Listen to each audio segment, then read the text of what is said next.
Mark your calendars. The AZ Oktoberfest 2025 is happening 31st of October to November 2nd at the iconic Nitro Compound in Maricopa, Arizona. This track is next level with huge elevation, massive jumps, and fast technical layouts that keep the action intense all weekend long. Add some night racing under the lights and perfect fall desert weather with temperatures from 70s to the low 80s, and you have the ultimate RC weekend.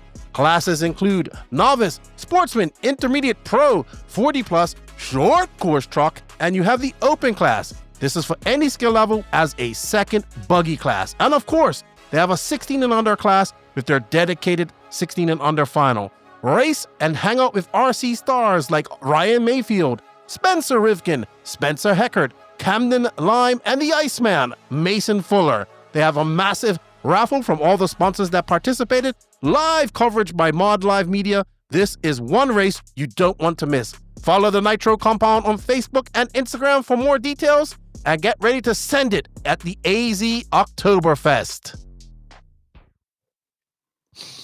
Well, it was supposed to be 4 of us, but somebody couldn't make it. I think he used up all his energy. At the I saw a picture. I saw a picture that he was with cops, so I think he's in jail. Yeah, it probably could be. He did get escorted from the. He got escorted away from his track yesterday. Apparently, Pekko says. Yeah, that's true. Yeah, I can confirm. JQ got escorted by police. Not the first time he's been escorted by police from a track, by the way. Yeah, that's true. I thought he hasn't answered anything. Maybe he's still in jail. yeah. I need to Who go knows? bail him out. Maybe. You might want to check on that. I thought he was going to get escorted out of the track in Portugal too when he used up all his warnings. The funniest stuff was, how many warnings do I have? And I just busted out laughing because I saw that. I wish I had my video camera out. That was so funny. He was actually in great spirits. At the Ebuggy World. I actually enjoyed my time at JQ, and I was hoping he would come on her, but he isn't. So it's just Pekko, Max, and one of you two people are pissing off a YouTube guy. Yeah, we need to figure out who it is. But the thing is, I'm I really sorry about that. Yeah, I hope the guy's still watching. Yeah, I for sure know that after this he's not gonna listen to us because we both are here. Yeah, so if I put, I don't know, because Pekko has just kind of started being on the podcast. It might be Pekko that he doesn't like. Yeah. I don't know. Hey, please comment below what you don't like about me. Not everyone, just this guy. I want to fix myself. Well, if it was Max, we'd probably get a thesis, like a 100 page thesis on why he isn't liked. I don't know. We got the Ebuggy World to talk about. Let's hit that intro and let's get started, boys.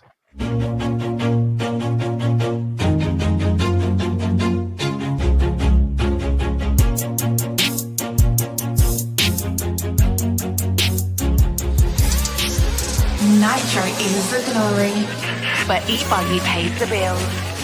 Welcome to the No Name RC podcast. Get ready for some serious bench racing. But be warned, we speak our minds, express our thoughts, and sometimes things can get a little rowdy. Hate, and he just was influenced by the hate coming from the left, the hate coming from the right. And let's get back to more club racing and less of this racing. It's hard not to be arrogant when you're always right. See what I mean? That's exactly why people call you arrogant, Max. You may not agree with everything we say, but it's definitely worth a listen. And our pick, can you stop whatever you're doing? Join your host, Lefty the Great, with co-hosts and guests as they get together to chat RC. Hey, after that race that I watched this morning, I have to talk about it.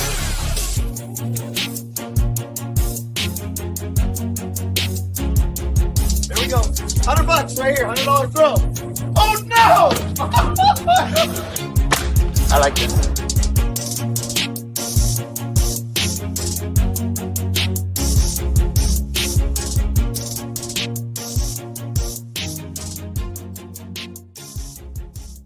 Yes, indeed. Nitro is the glory, but Ebuggy pays the bills, and this podcast is all about Ebuggy. Welcome to show number 329 of the No Name RC podcast. I'm your host, Keno White, aka Lefty the Great. To my very far left is Pekko, vice host, and vice host joining us, who has no name this weekend. He's not the King of what's Estonia. about that? I don't know. But I joining gotta us in the middle is Max in the middle, King of Estonia. Welcome, boys. Welcome to show number 329. This is all about the Ebuggy Worlds. We do have a few things we need to get out of the way first. We do have a little bit of news, a little bit of some condolences. We've lost another RC member. But first, I'd like to say thank you to all of the NNRC squad around the world. We can't do this without you. Thank you to everybody that tuned into the coverage that Max and I did at the Worlds. Good job, Max, by the way, because you went out there and got plenty of content. I kind of went to the background and just edited. You did an excellent job. We should be getting more views on those interviews that you've done. So there's lots of content. Like there's like 18 videos just on YouTube. We didn't just do Facebook and TikTok. We did a lot of YouTube stuff. So go check that out as well. Thank you to all the companies that made that happen. We greatly appreciate it. And thank you to people who actually watched it, shared those reels. It helps us all out. We greatly appreciate it. A big shout out to the NNRC Patreon and YouTube members. You guys will get early access without ads to this. So thank you very much for that. We greatly appreciate it. If you like what we're doing here on the NNRC, you can help us support us via Patreon or the YouTube members. Greatly appreciate it. Also, a big shout out to these companies. Remember, showing the sponsor some love, shows the podcast some love. We have links for all of this in the written description of this podcast. It's that written description. Below that, you'll see all the links for everything we have. We have some affiliate links, we have some coupon codes, and just links for these companies that help us out. They are J Concepts, High Tech RCD, Sidewinder Fuels, Latera Racing, Invisible Speed, ML Toys, Dollar Hobbies, Side Piece Racing, Get Shit Done Coffee, Elite RC Productions, RC Project, Mayako, Techno RC, Beach RC, Clinic RC, and Racecraft USA. A big shout out to our official drivers, David Ronafalk, Robert Baddy, Alexander Hagberg, Matty G, Pekko Evening, Yuna Hotnan, Mason Fuller. And we're back from Portugal. It's great. We're going to talk about that. But before I do that, I have to give some condolences out here. I learned that we lost another RC member up there in Washington State. I was written to, I didn't know him personally, but somebody from that area sent me a message to let me know. You know, we tried to show these people some love. And our thoughts go to our RC family up there in Washington State. Well, the passing of Eric Zimmerman, who was an avid oval guy and carpet racer up there in Washington State. Our condolences go out to him, his family, and the RC community up there in the Pacific Northwest. It's always sad when we lose one of our racers. So our condolences to them. All righty, boys, we are back. We were just hanging out all together last week. I have to say I had an absolute blast in Portugal. Well done to you, Pekko, on making the A final, because the first day of qualifying, we're going to talk about it, but the first day of qualifying, we weren't sure if you was going to make it, but you did. So good job, dude, making your first World Championship A final in Ebuggy. Good job. Thanks, dude. That's not what you said before you came on her. You know what? I need to say, you guys, I don't know what Lefty did, but I know Max did a lot, and you guys did a really, really good job. I have to say, you did. Without you, I think it would have been nothing. Like, because there was like really good coverage. Otherwise, it would have just been the live from RCTV and some Red RC. But with you guys, the fucking race gets alive. You know. Thank you, Max. You did a good job. We kind of, exactly. I said, Max, you go out and do all this stuff. Yeah. I'll edit. Right. Yeah, so, I love Max is just doing all the stuff, and Lefty is just sitting there thinking about when he needs to shit next time. What is it? A buskata? A buskata? Buskahata. Buskahata. That's my Finnish word. That's emergency poop. No, I actually sat down there and just edited stuff and posted things up on Facebook and did the recaps. And sometimes you just got to fall back and do that type of stuff. Right. And Max, great job, dude. Great job. I think people appreciate it. I hope they did, because it's not going to happen for a long time. No, it needs to happen more often. You need to stay in your lane, dude. Well, you know what? That lane, unfortunately, doesn't pay enough. And Max actually said this while we was there. He was like, if I have to do this again, it's only going to be for like world championships and stuff like this, because it's not worth the time that I take off from work to do it. So it was fun. Don't get me wrong. It didn't get the engagement as the Nitro Worlds, though. Yeah. But it was good. You know what? I enjoyed it. I enjoyed myself there. It was less stressful than when we did it in Spain, I think. Mind just doing 2 things in Spain as well. I did 2 jobs.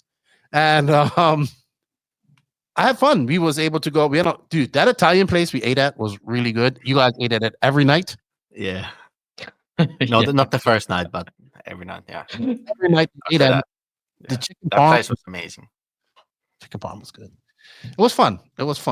I had fun. And it was fun to come over and see you guys and talk for a little bit. JQ was in good form. He made me dude, he had me cracking up.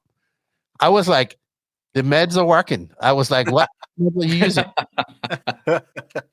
Is it like speed? Like, because he was like, I swear, he was like energetic. And I'm not used to seeing JQ like that. Maybe he was also doing well. Like the cars were doing well, so he was happy. Yeah, that's why I think he was happy.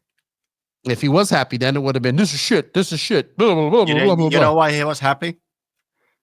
You know why he was happy? Why was he happy? I think we got the best lap of the race. You did. Maybe. Yes, you did. And yeah, it was good. Mayako car was the fastest around a lap on that track of all cars. Think about that. I think that's that's sure. Mayako has won a European championship. Sure, finished second in the world, blah, blah, blah. But I do think having the single fastest lap around a venue, that is something. That is something to take home. So I think, because he was talking about it all fucking week. Yeah, so hot laps not advantage my Mayako? No, but I mean, I do think it's a cool thing to say that nobody has gone faster around that track. And I don't think anyone ever will, because like the surface is not gonna be as good as it was when. And you know what? You can still buy one of the cars for super cheap with Coyote Electronics. Oh, is that deal still going on? Yeah. Wow, Celebrating my 10th place. It will this end guy after is the week. this guy's a real professional. He slid that plug-in right there. You know, I wasn't even expecting it. Yeah, it was very good. I'm a salesman, dude. I will say this. I will say this. I will say this. The Mayako got lots of footage, lots of good promo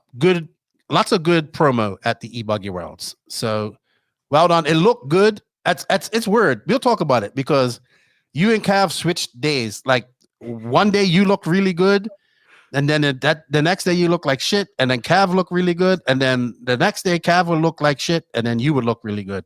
So it was quite the roller coaster ride for you guys, but still very good nonetheless. And I know JQ was happy because he wasn't, like I said, he was just in good spirits the entire weekend. And here we go. We got, see, Pekko mentioned it, and there we go. Mayako, $699. Oh, sorry. Well, that's still going on, right? That's the the NPC deal. But this, you do not need to be an NPC member, I don't believe. For everyone. Okay. So this deal, $699, the Mayako MX-8E-25 with the Crest 8 ESC and motor. That's a fucking good deal. Yeah, that is. That is a fucking good deal. Good. So it's still available. Where can they buy it, Pekko? Let the potential customers know where they can buy it. Mayako.com. All right. Now, is that available in both? Is it available in America or only in the EU show? In the international store. Okay, so they will have to pay shipping for it. Yeah. But still, that's still a hell of a deal. That's Trump thing, not ours. So,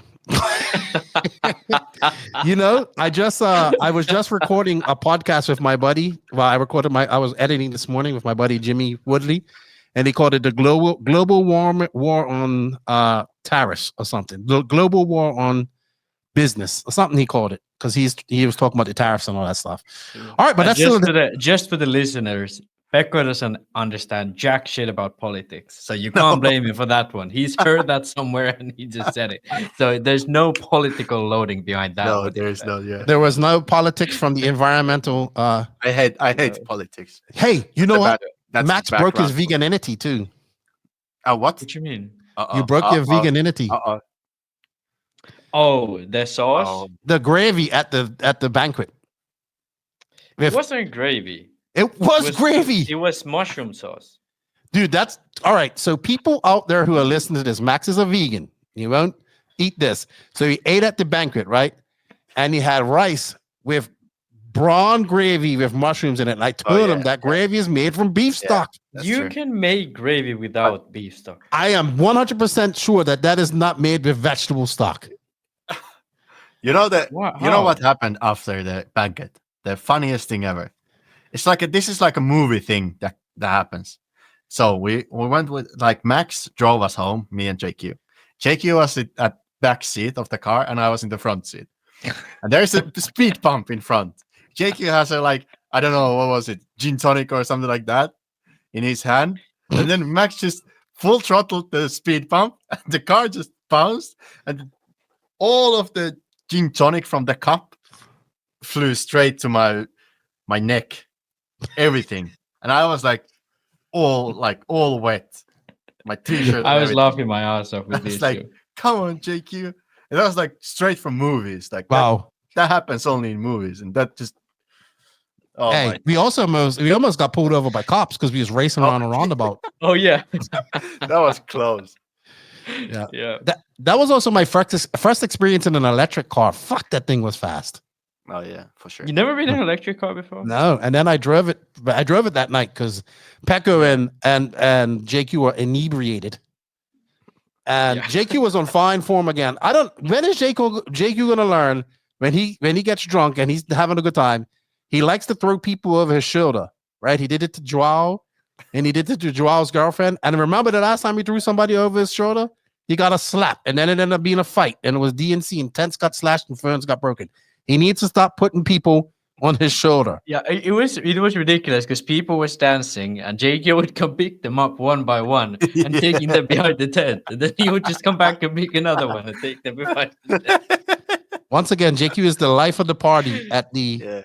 But I think that party went on for a long time because them guys, they were having fun. It was fun. It was a lot of fun. I really enjoyed it. Like I said, I enjoyed hanging out with you guys the couple of nights that we did hang out. Max and I, we had a nice little hotel. We had breakfast every morning. It was good. It was very, very much. I really like Portugal. I like Barcelos. I like Portugal. It's very cost effective, and I enjoyed myself there. I enjoyed myself hanging out with the other press guys like O'Sheen and Jason Bollinger, who's the photographer. Fuck, he's funny too. I like him. He works for Mod. And I didn't realize he had been in the industry for so long, working for previous magazines and all that stuff. Him and Max got along really well. Their sense of humor is very similar. And it was fun. With Chris Sarkis there. It was fun. I enjoyed myself. And you know what? The weather was great. Like, it was just right. It got a little warm, I think, the second day we was there. But after that, like it was okay. We had a little sprinkle of rain, but like temperature wise, it was good. It was really good. I think also funny thing was like during Saturday and Friday, I think just looked like it's gonna rain any second. Like it looked like it was raining all over the place, but not at the track. So I think we got like super lucky. Because also after the race, it was like pouring a lot. Yep, absolutely. All right. Well, I think we've had enough catch up. We all got home safely. Max was the first one to get home. I got home Monday night. Speaking of speed bumps, I had a speed bump. My ex-wife came to pick me up, and I was driving her car. And in this country, they don't like to paint speed bumps, or you can't see them. No lights and nothing. Yeah. And I forgot this one was there, and I freaking smashed the oil pan on the car. Luckily, we made it home. Did your hand, like when you went, left hand went like this? No. What happened? I saw it too late and I hit brakes, and I should have not hit brakes. I should have just jumped it. Yeah. Oh, don't forget about the hand. Yeah, there was a righty. There was a righty at this race, and that's Keenan met his. It's same thing. I think he had a motorcycle accident as well. So. Yeah. It was, but that guy had a tattoo, and it said when he died. So his arm was, I think it was French. Yeah. But he was an Xray driver. So we was driving out, and I was like, hey, Max, that guy's got an arm like yours. And I was like, hey, my arm's the same. And I knew he didn't know what I was talking about. So the next day, I was like, hey, your arm and mine are similar. His arm's completely. He doesn't have no function on it, right? But he goes, I said, this happened with a motorcycle? He goes, yep. And he had the date. His was in July 2005, and mine was December 2005. So 20 years almost. You two ago. are like you need to soul have a brothers, tattoo. you know. So it was good. And every time I saw him, I was, hey, righty, what's up? I know he didn't understand what I was saying, but it was still. I actually knew another guy who had his right arm like that too. He passed away. Marnie Coons. Nice guy. All right, enough jibber jabber. Let's get into this. We all came here. Well, let's get into some RC news brought to you by High Tech RC. Thank you, High Tech, for your support at the Ebuggy Worlds as well. Looking for top tier performance and reliability in your RC setup, High Tech RCD has you covered with industry leading chargers and servos for both surface and air applications. Whether you're bashing, racing, or taking to the skies, High Tech's advanced technology delivers precision, power, and durability when you need it most. From high torque servos to smart, efficient charging solutions, trust High Tech to keep you in control. High Tech, powering passion, elevating performance. Visit www.hightechrcd.com today. Check them out on their socials. Give them a like and all that type of stuff as well. I think the early news that I had, actually, we have two bits of news. We have some rumored news and we have some news. So, racing getting canceled. Unfortunately, which I think this track's absolutely beautiful. The fourth round of the ABC, the Asian Buggy Championships, I got some likes coming up on my stuff there, is canceled due to unrest going on in Indonesia. I don't know what's going on in Indonesia. I haven't been paying attention to that stuff. I don't really follow what's going on in the world. But maybe Max knows. I don't know. No, I haven't read up on it. Yeah. Probably something to do with the government. They have I would assume kind of so. a fucked up situation there. And Pekko, you were supposed to go. Yeah, that sucks. That track looked so nice. I was looking forward to that so much. But so now where are you going? Now we're going to China instead for some touring car. I think the race will be at the same track that the Rolls will be. It's that newly built track. Yeah, that's where I think Ronafalk and I think Ronafalk, Bruno, and all them guys are going there too. I don't think so. I think Bruno cancelled. I think Axon is going still. So, okay, but it will be fun. It will be fun for sure. And speaking of races that aren't looking too good right now, we was talking about this. We forgot something else we got to talk about too. Oh yeah, I forgot. I just remembered. The GT Worlds in Chile. Oh that looks like it looks like all the European drivers have pulled out of it completely. There weren't many that were going. So I heard Degani is going. Who? Degani. He said that he's gonna borrow Burak's car. Yeah, I love Degani. He's hilarious. We need to. You actually got a compliment from Degani. Oh yeah, I did 2 times. Yeah. What did he say? That's cool. He said, "Good job." That's pretty impressive. It is pretty impressive. It is. All right. The next bit of news, it's rumored, but it's kind of true. I don't know did you hear this, Pekko, too? Because we heard it at the Worlds too about Lee Martin. About what? Why? That he got banned. Or getting banned by the BRCA for incident with another driver. Yeah. I don't know the full details. I think banning people has been more like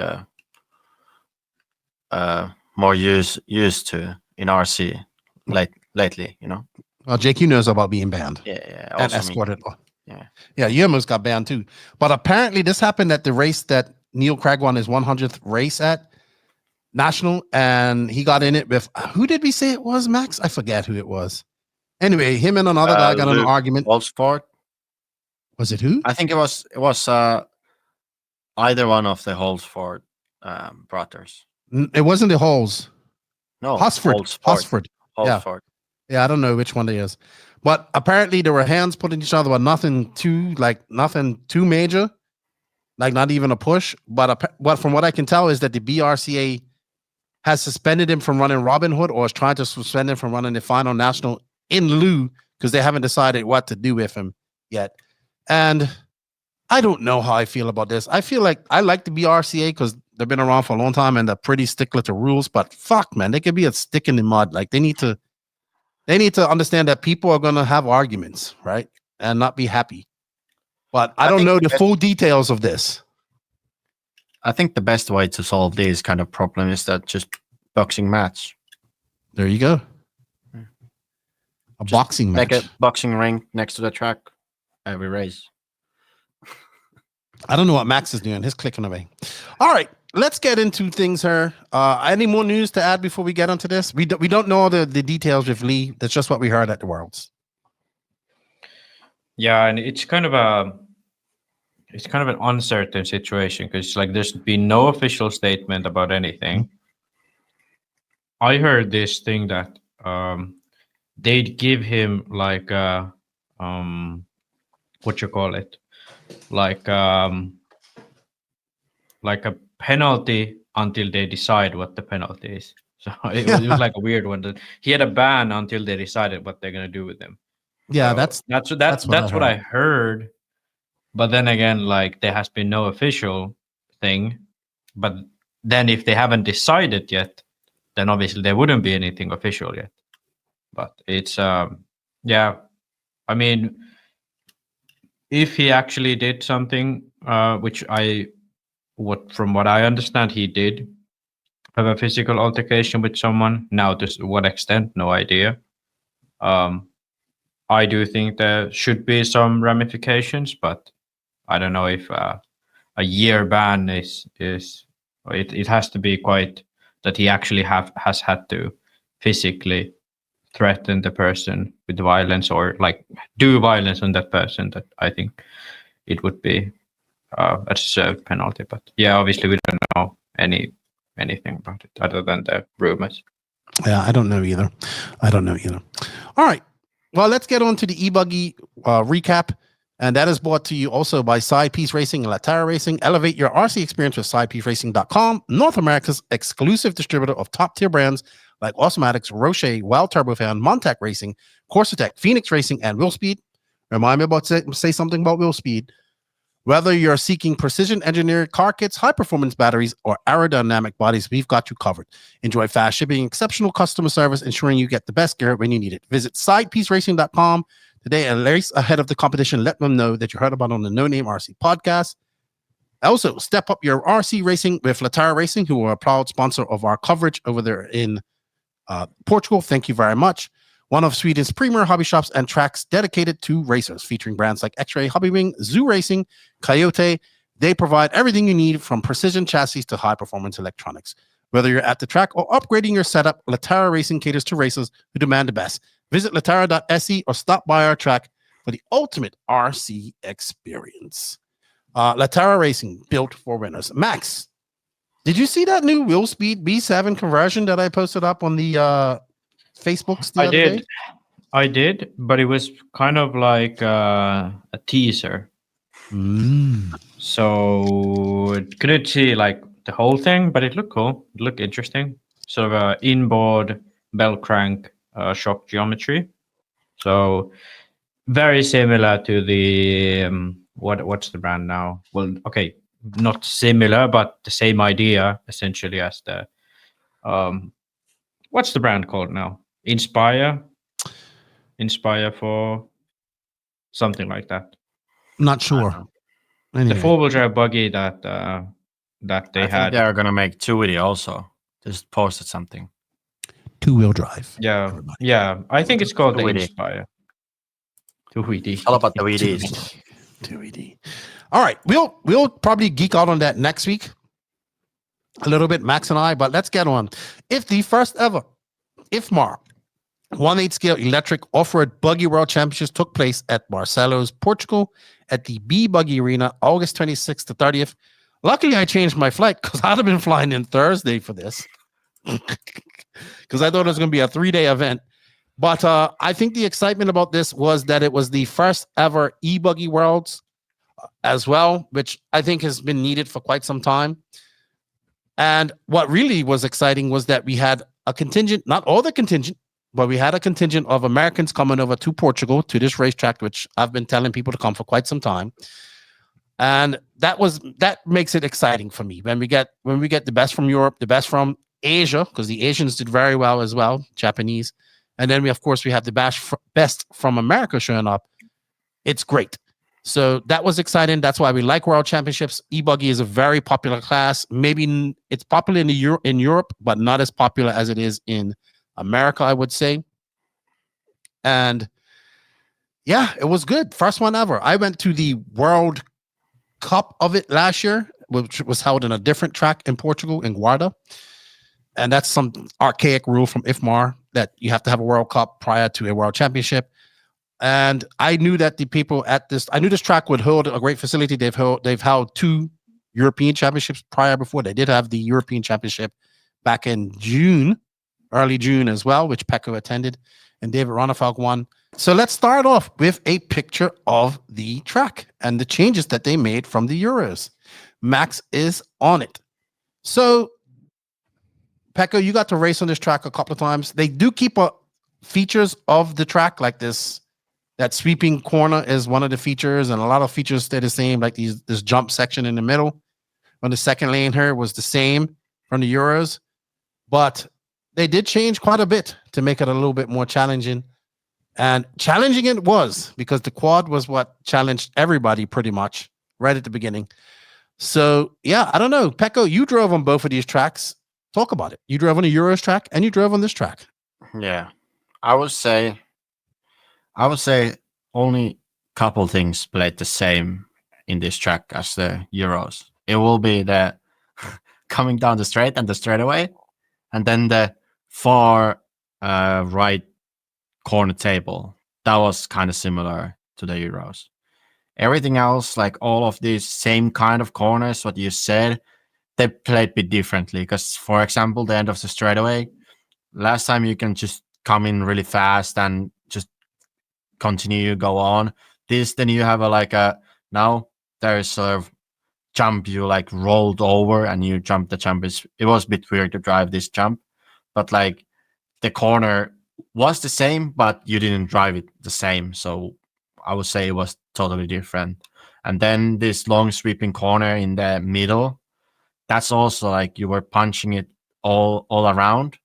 But now there was like 180 in the middle of this long corner. So also that played differently. So I would say even there was like similar corners, it wasn't the same.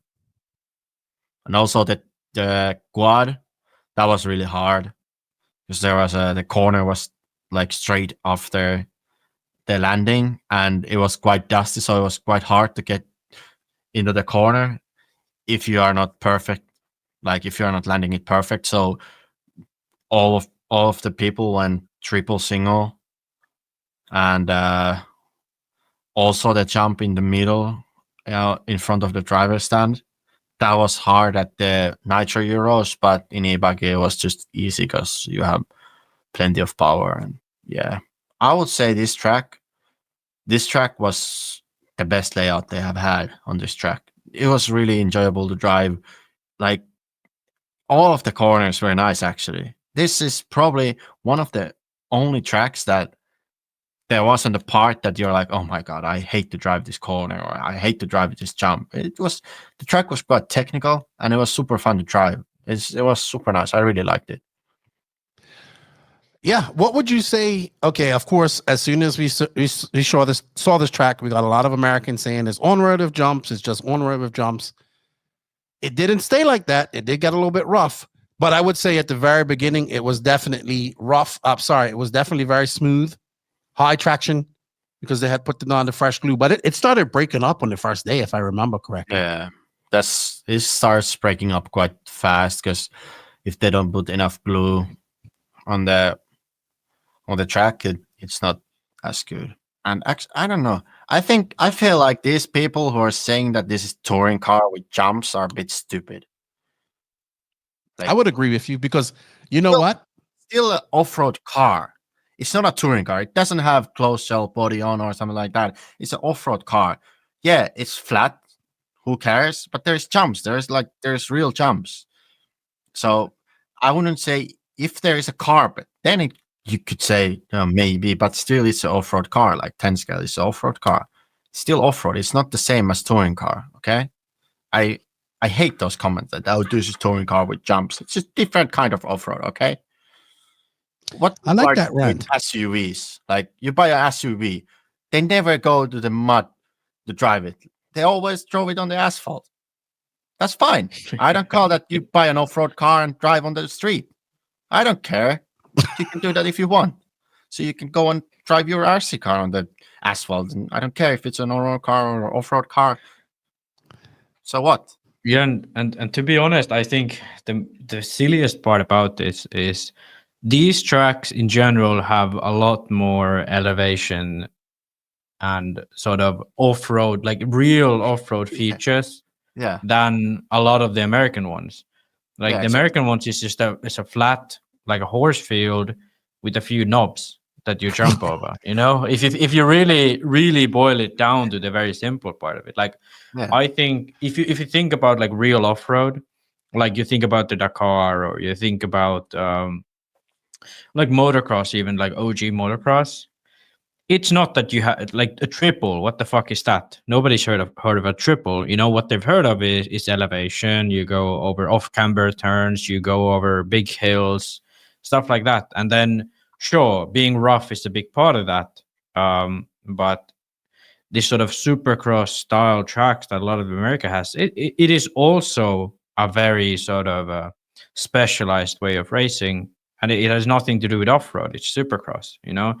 And I think the whole "this is real off-road" blah blah blah argument is dumb, because like there is no track in this world that's real off-road. You know, there are bumpy tracks with jumps, there are smooth tracks with jumps, there are rough tracks with that don't have jumps, and there are smooth tracks that don't have jumps. But like saying that this is this with jumps, this is that with just it's very lazy, and it has like no it's not even like a truthful argument in any way.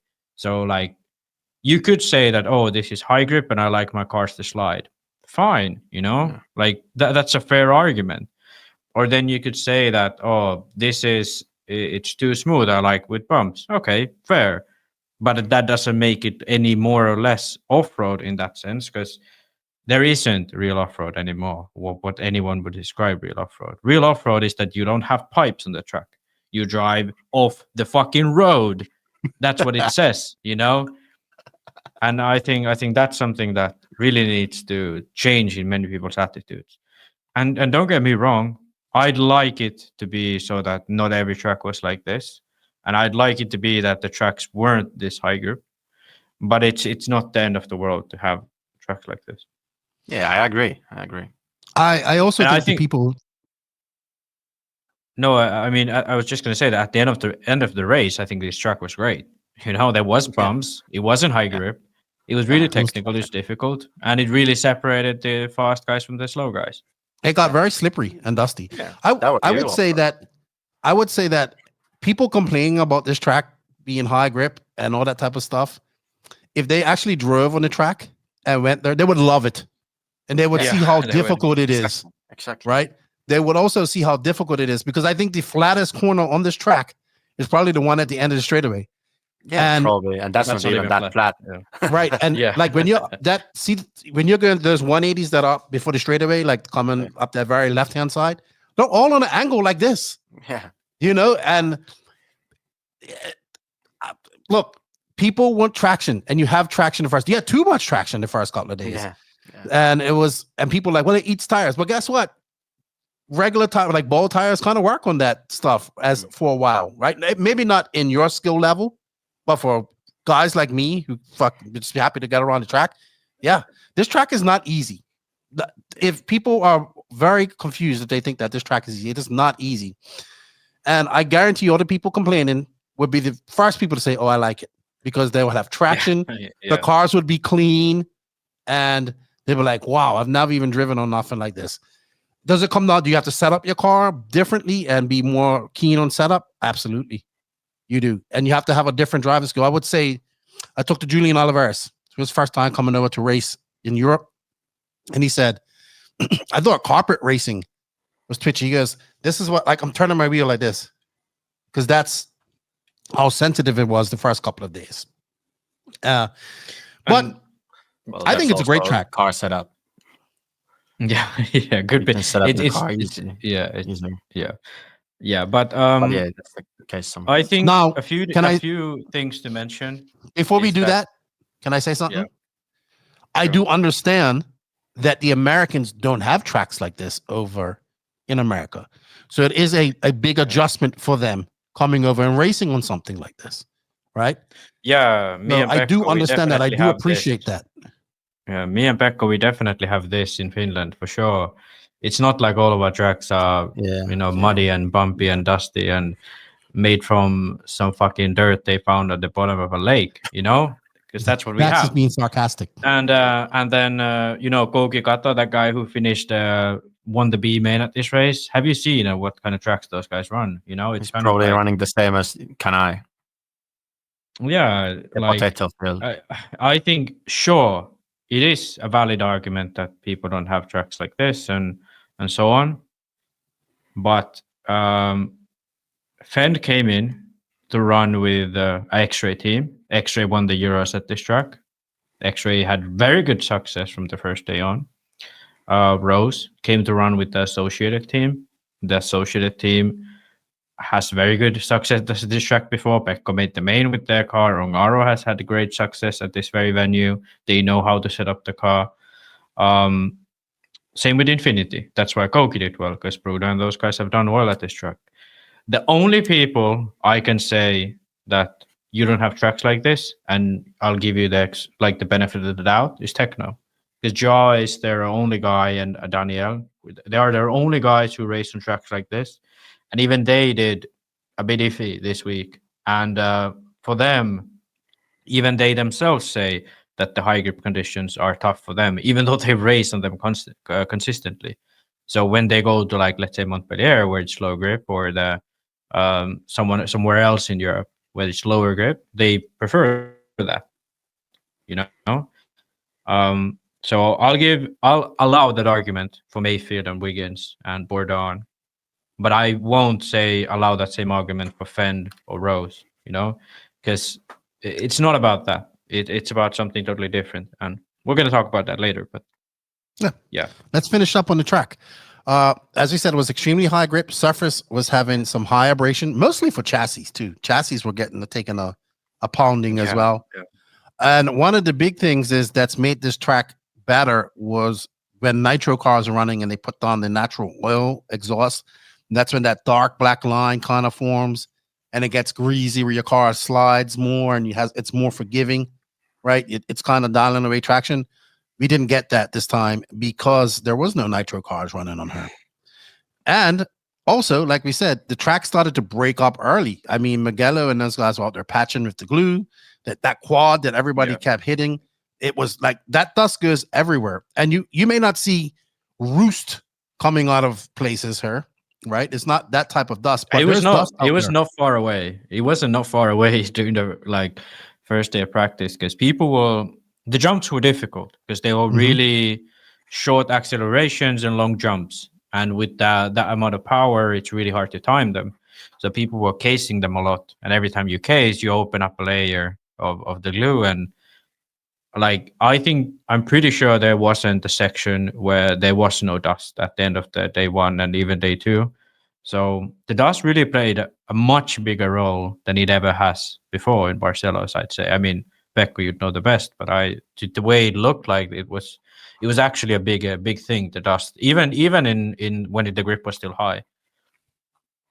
I think it was even worse when the grip was high, because then the difference between going online and offline was huge. Like when you go offline, you felt like your car was broken or something. Now when it was like lower grip, it didn't matter that much. But you still feel like, oh, my car is just like not going forwards. Good points. And then, of course, we had rain that came on Thursday, and that changed everything for the entire weekend, to be honest.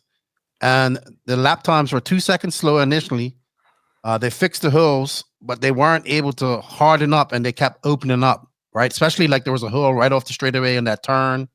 And then as I walked the track, I think after the race, you really got to see where the holes were, right? Yeah. So there was a time where it looked like the surface would polish up, because Max and I was sitting up there watching it, and Max is like, I guarantee you this is going to get polish. I mean, I think polish, let's think Thornhill 2017 or 16 when just something like that, yeah. When Rivkin won. When Rivkin won. I don't know if it got polished this year because you was there, Pekko, but You know, when I mean polished, like that kind of drifting type of driving style. I Where know, but never was going to be like that. right. You were on drugs. You were just thinking. No, that was oh, Max. during Q4, Never, during it was never Q4, going to polish. during Q4, it did start to do that. But I think that the sort of savior for that was that there was so much sort of dirt coming back onto the track from the ruts that you're never really allowed to do that. Yeah, and but there is so much glue, and it's not that smooth. So I don't think it was never going to polish up. Okay. It needs to be like super flat.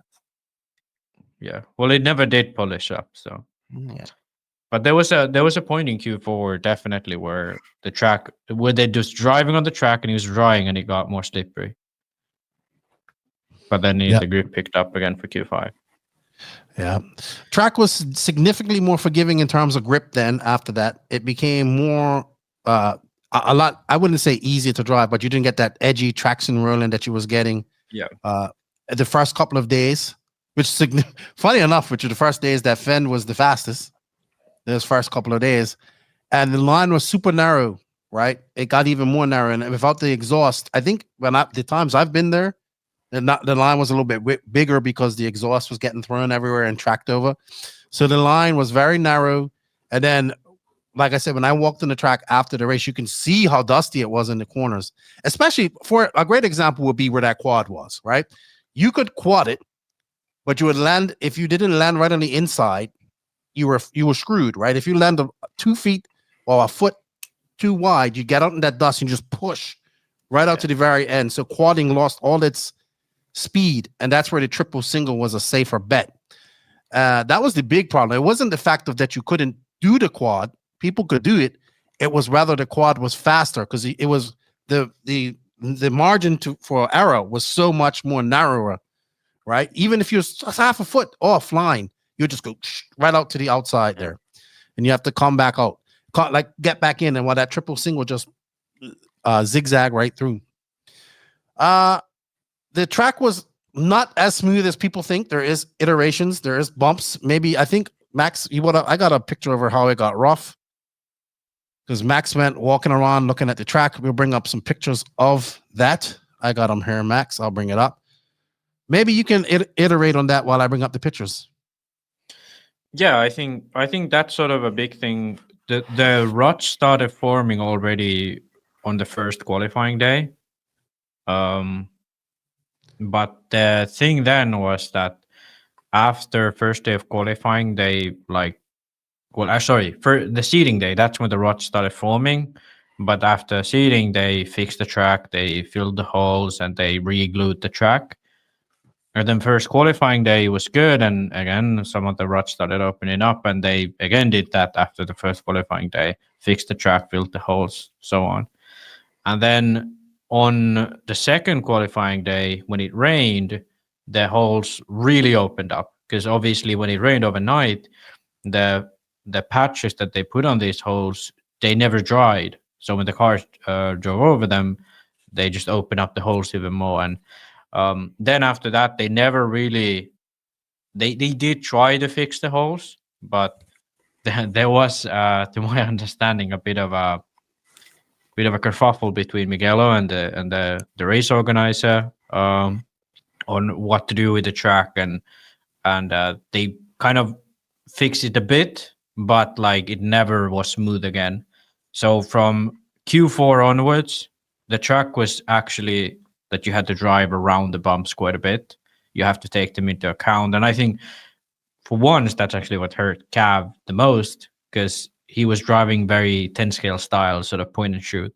And when you have holes like this, you kind of have to pick the points where you can point and shoot. But yeah, there was a significant amount of bumps. And I know some people commented on these photos, oh, that's not even rough. Well, yeah, no, it's not like your backyard, but like it still bumps. It still upsets the car significantly.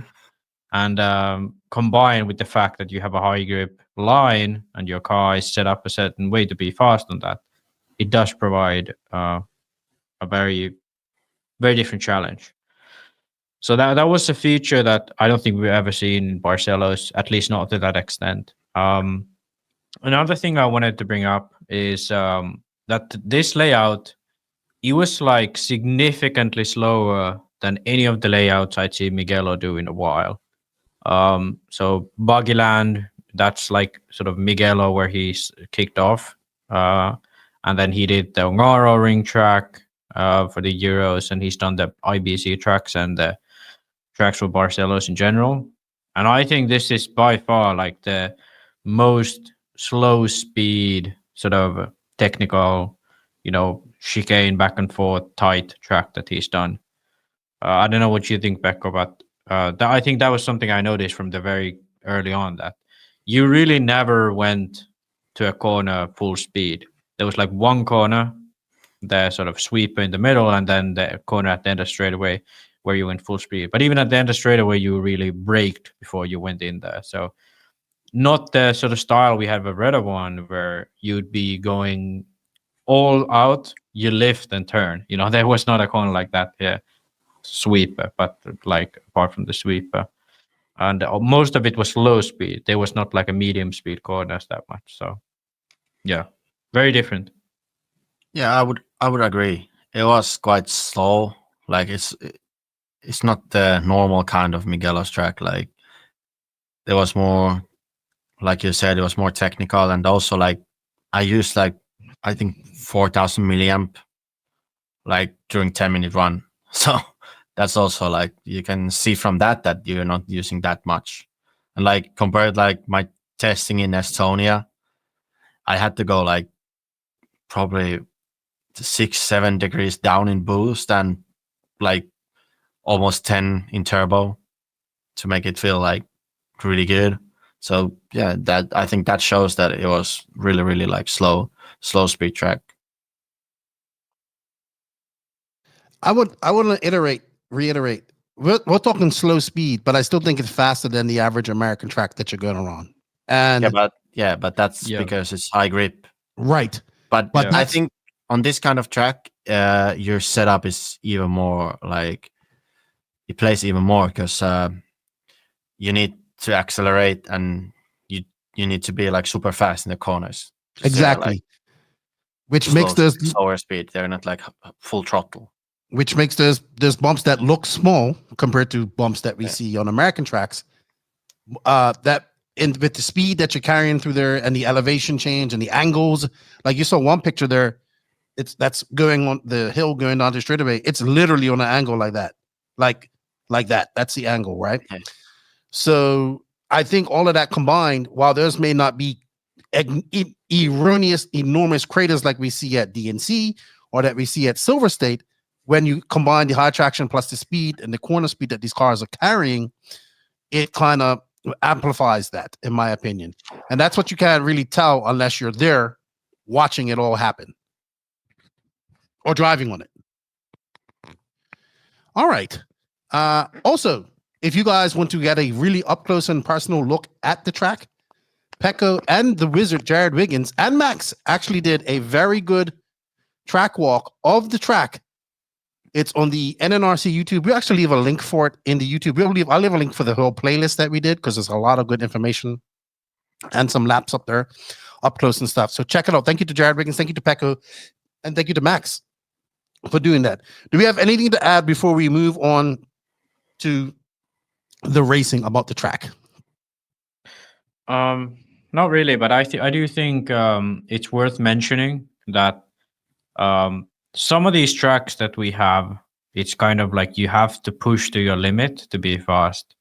But this track, it was kind of the opposite, that you found your limit, then you took down like 5 points and you actually went faster. And I think it was apparent in the seeding because I think it was Orlowski in the first round of seeding. He did 3 laps from the beginning and it looked like he was driving really, really safe. He did 3 laps in the beginning, did a 3-lap time, and then he started to push. And those 3 laps in the beginning, I think got him the fastest run of the whole first round. And when you looked at him drive, it was like he was driving just safe to feel out the track, kind of like a warm-up lap.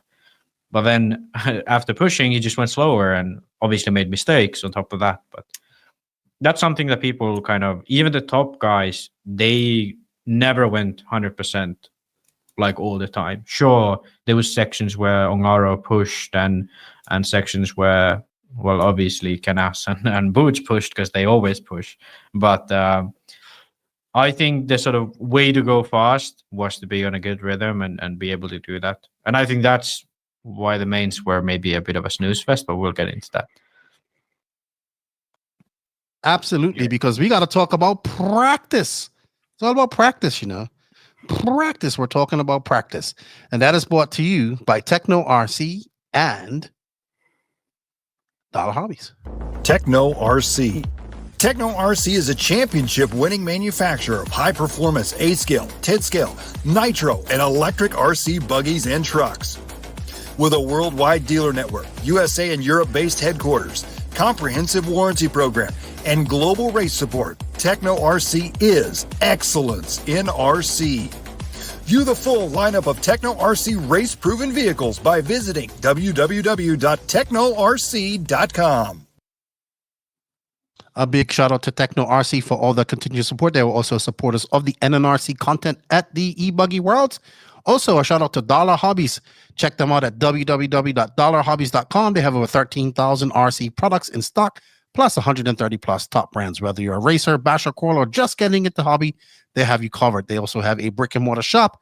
They're up there in Minnesota with an indoor carpet track that switches between on and off-road race nights, rentals, birthday parties, corporate events, the works. They have everything you need. They have a skilled staff on hand to help you with repairs and advice. And for all the listeners out there, you can save 10% on your order by using the promo code LEFTY in all caps. So thank you to Dollar Hobbies. We need you guys to support them by going out there and using that coupon code. And you'll save 10%. 10% adds up when you spend a lot of money. Thank you to Dollar Hobbies. All right, let's get into practice day one. We love the Worlds, right? We love the Worlds. We got into practice day one. It was... I remember day one watching this. I was like, dude, Phend's gonna win this shit. He was fast. We have our top three was Phend, Canas, and Ronafalk. I was like, okay, these are three guys that I expect to be up here. And it was good because it was like excitement, right? The Americans were getting excited online. Shit, I was getting excited. I'm like, Phend's gonna win this because that's how confident he looked, right? He looked great. He was the only one really, besides Pekko, who was really doing the quad and doing it fast every lap. And Max is like, no, you got a triple single. And of course, me, just pure emotions. Quad, right? Because the quad looked wicked and it was done right. But yeah, let's go through that. People were excited for him. The Americans were tuned in. Canas seemed really mistake prone. He kind of just didn't seem like he did at the Euros. And Ronafalk was also in good form on the Xray. And I was like, oh shit. I think, it was like, I think it's going to be between him and Phend who's going to win this. But it wasn't. Boots and Killick, they had a lot of pace right off the bat on that day. Boots kind of stayed on pace. He did go down a little bit. But those first couple of days, he was fast. And yeah, I don't know. Go on, man. That was kind of my synopsis. Like at the first day of the race, Kaerup wasn't even on my radar. I don't think he was on anybody's radar, to be honest, because the first day of the race, sure, he was within the top 50 most of the time. But it was not like he was in any way, shape, or form competitive at the top. Like the first showing of Kaerup being fast was seeding day, like the free practice in the morning. And then it was like, oh, Kaerup actually did pretty well. That was like the first time, like, oh, shit, like he's doing pretty good. But the first day of practice was basically Boots. He was the fastest straight out the gate. Kilic, Burak was really fast straight out the gate. And then sort of the polar opposite was Ongaro, who looked like he was put in the wrong heat because he looked terrible in Monday, and he would be the first one to say that. So, like, it was awful to look at because it looked like he was pushing, but it looked like his car wasn't turning. It looked like his car wasn't accelerating. It looked slow. He made mistakes. Like everything looked bad. But then I think he figured out like later on in the race. Kilic Boots fastest. I think one thing that I wanted to say, and which I put down in the notes, was about the quad. Two guys I maybe saw try the quad like 5 times during the week, and the rest of the time they were doing triple single, and they were Kaerup and Orlowski. Those two did triple single from first practice onwards until the very end of the race.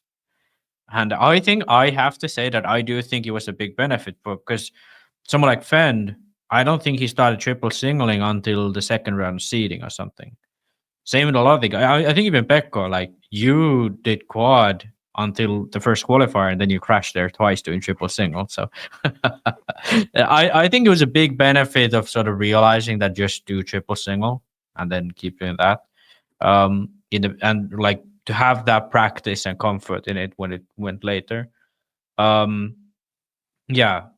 Canas was okay. He was fast, but looked not comfortable. And then Phend, obviously, yeah. Like all the Americans were losing their shit looking at Phend go to the top at the Worlds.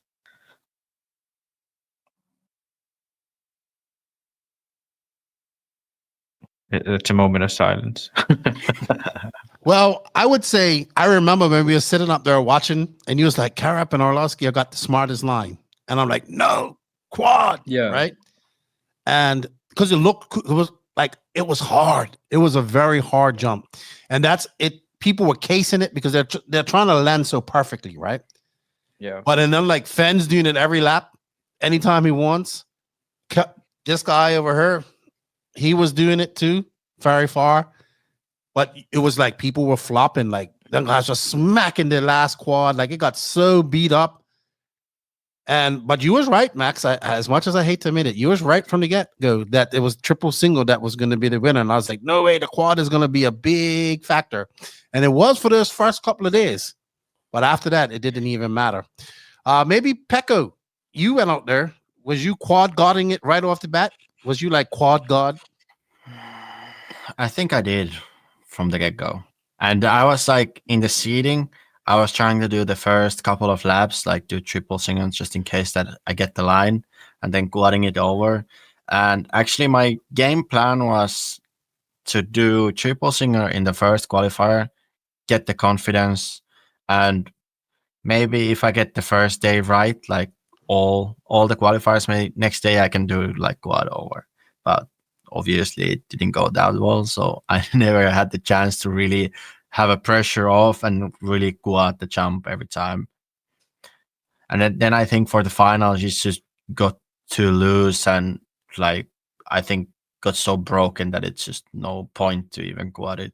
But I felt actually quite comfortable to quad it. Like car felt super nice, and when it was high grip, it wasn't the easiest jump, but I would say it wasn't hard to do it, like 4 or 5 minutes. I think the big factor was the dust, because when you looked at like practice 3, that's when Phend went to the top. That's when Phend landed the quad on the inside like every single lap, you know. And even if he didn't land on the very inside, he would land in the middle and still keep his line. Brandon Rose did the same thing. Like you just land the quad, and if you land it safely, you'd be fine. But then I think it was like at the end of day 1, and then when going into seeding, that's when the quad really started to bite you if you didn't land on the right next to the pipe. And because if you landed on the middle, you'd go in the dust, and then you'd lose a lot of time. And if you landed even a tad bit on the outside, you'd be totally fucked. So I think sort of that's how it worked out, that if it stayed like it was on day 1 with absolutely no dust, I think people would have been quadding it.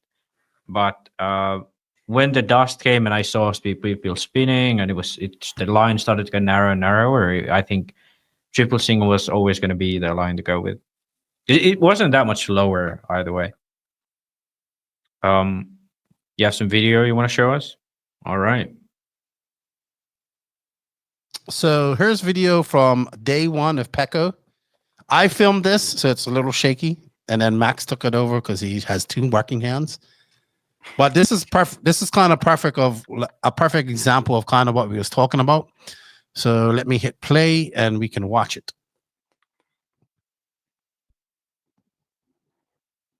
So Pekko, your car looked really good these days. This day, I think you finished third overall for this day. You know what was it? Probably it was the single car body. Could be. Yeah, because you switched bodies to qualify. Yeah, for qualifying, and then it went all downhill. Yeah, but I mean, I you might be can onto see something. That, yeah, you can see that. Okay, you cased it, but you still made it. If you Yeah. did that on finals day, you would have been happen. on the pipes. I would have been done already. Yeah. But I mean, the big thing I think you can see from here, the car looks kind of like a 10 scale, because the amount of grip you have and the sort of quick rotation coming from the front in the corners, that's something that sort of was the thing for the first day. That the car is really nervous. It's not it's not something you slide around. It's kind of like you turn and then you go. And I You think went wide just now. Yeah, I did. Yeah, you picked a bad video to show these guys. Yeah, exactly. Maybe there is one more lap and it will be perfect. Let's see. Yeah, let's hope so. Yeah, but I think this is the point of like when the 10 scale drivers I think were at their best. Someone like Kobevic, I think like he was at his best. Oh, here's Boots. This is Boots. I think Boots was quadding it too during practice. Oh, he's triple singling. I had a couple like on that run when I landed it perfectly. I remember. Yeah, but as you can see, like from the video, the track is very sort of. You have to be very patient.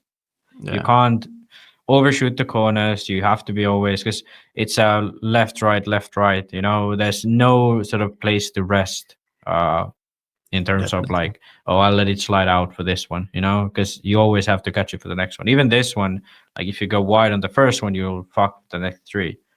So I think that really benefited the calmer drivers, so like Orlowski for one. And Yeah, I would have That's to a agree view with of the that. Let's get on to practice day 2. Oh, I got some video of Ronafalk skying it. This is like when Ronafalk, I was like, okay, he's gonna win this stuff. Let's bring that up so we it can kind show. of looked like it, like end of seeding, or even the Well, first this day. is first day of practice. Yeah, So we even finish first up with day, Boots, and then we go right to Ronafalk. And I was like, ooh, Ronafalk is picking up right where he left off from the Euros. Right behind him, I believe that's Borak, right behind him. No, I think it was Borak. Looks like. Ooh, that was perfect.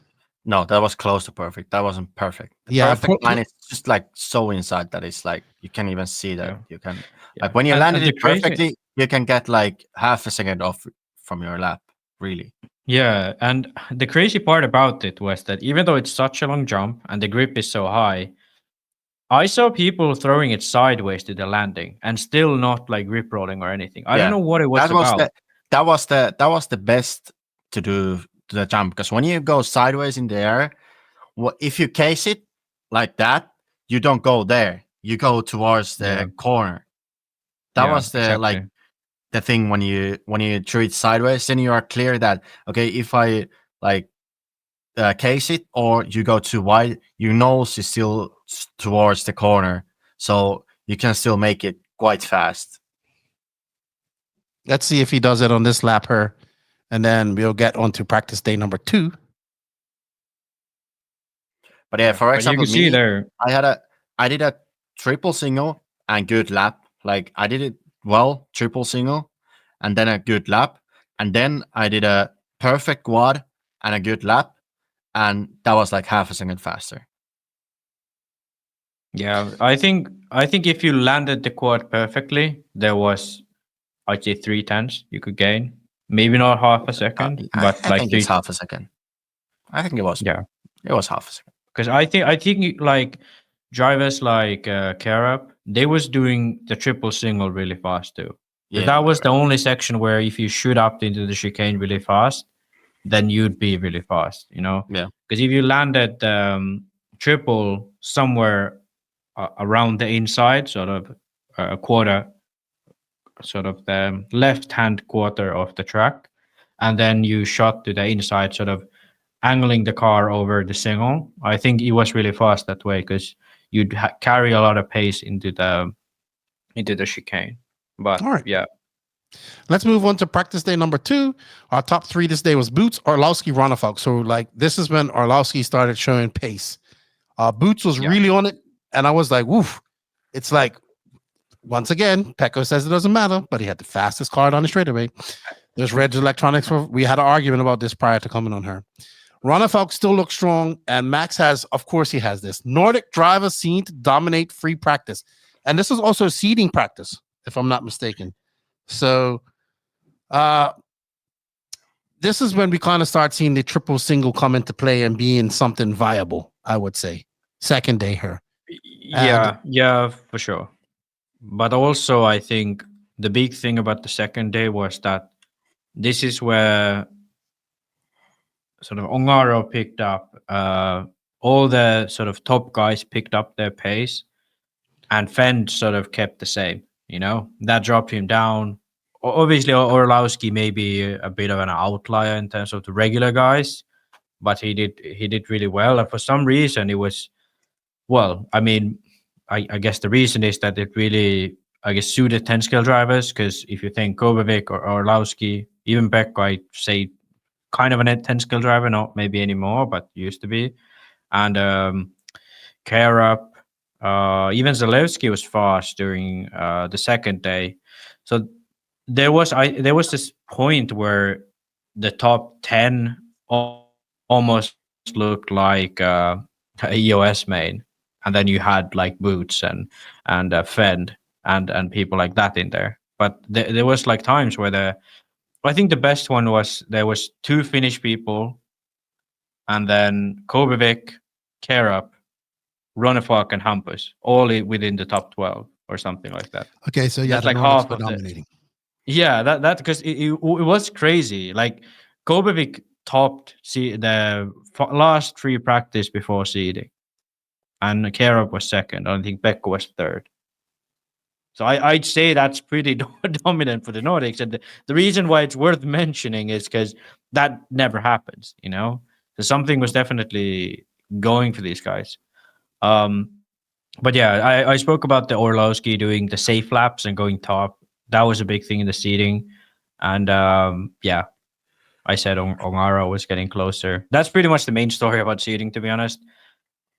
It was impressive to see Boots on top, because it's very rare to see Boots on top these days. He's always around there, but he's very rarely at the very top of things. So that was impressive, but I don't know. I don't really have anything else from seeding. Well, this is when we start seeing Kaerup really start shining, 5th. Yeah. And I think we were shocked at that. I don't know why, but we were shocked because he was good here. Pekko dropped down to 7th. And I'll tell you what shocked me here was I expected Juan Carlos Canas to be up in front and at least in the top 3, and it just never really accumulated for him like that. So good stuff. And Trevisan did really good this day as well. And Clement Boda, because we have to mention him, because Clement Boda had a solid weekend, but it seemed like the European AE guys found something. But unfortunately for Brandon Rose, he didn't find it either, because this is when the AE guys kind of started to come on a little bit more. Ongaro in 8th. Obviously, Kaerup was the top AE guy. I remember you and Max and I going, wow, Karup's the top AE guy here at this day. And we would have thought it. So this is when Kaerup started showing up.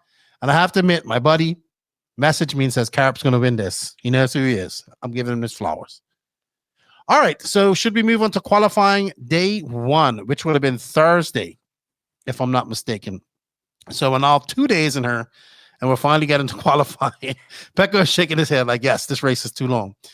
And this is where Kaerup really steps it up a notch. And he goes, it's Kaerup. Not Q1. Not Q1. Not though. Q1. No. Finished Q1, 40th or something. 40th yeah, Q1, first. He did not do very well at all. Q1, he was 41st. And it was Ronnefolk, if I'm not mistaken. Yeah, Ronnefolk came out swinging. And I was like, yep, this is going to be the Vikings Worlds to win. You know, I'm going through an emotional roller coaster. First, it's Phend and the Americans. Then it's Ronafalk, and I'm all secure about him. But then Kaerup comes out and is like, "Hey, no, I'm from Denmark, and this is what we do. I'm a 2-time European champion." And I think that was the fastest we saw Ronafalk after that, because it just kind of never came back to that pace for the rest of the weekend. Like, this is when Ronafalk kind of just started his slow descent downwards, I would say. I think he was on pace on last of the 2 qualifiers, I think. But in the Mistakes. fourth, I think in the fifth one, he made 4 minutes and 59 seconds. And then on the line, he rolled it over and made a mistake. Yes.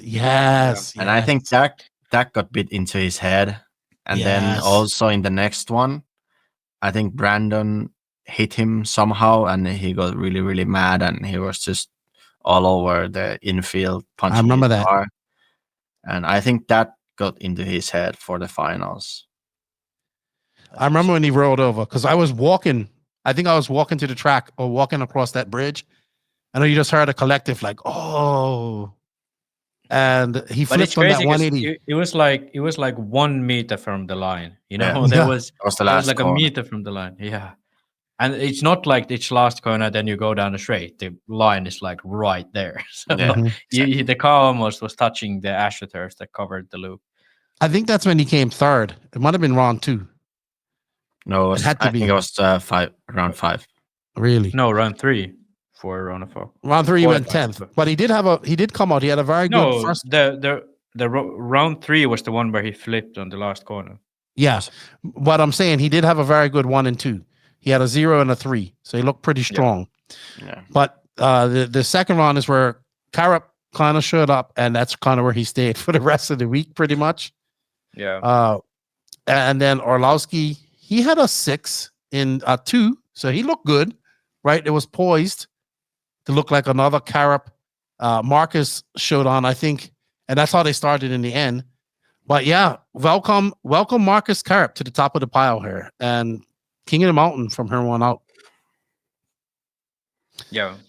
And also, this is when we started to see Cavallari start on fire. Like that day of qualifying, like I remember we was all out. So this is how I remember. We was all out for you guys' second time at the Italian restaurant, our first time.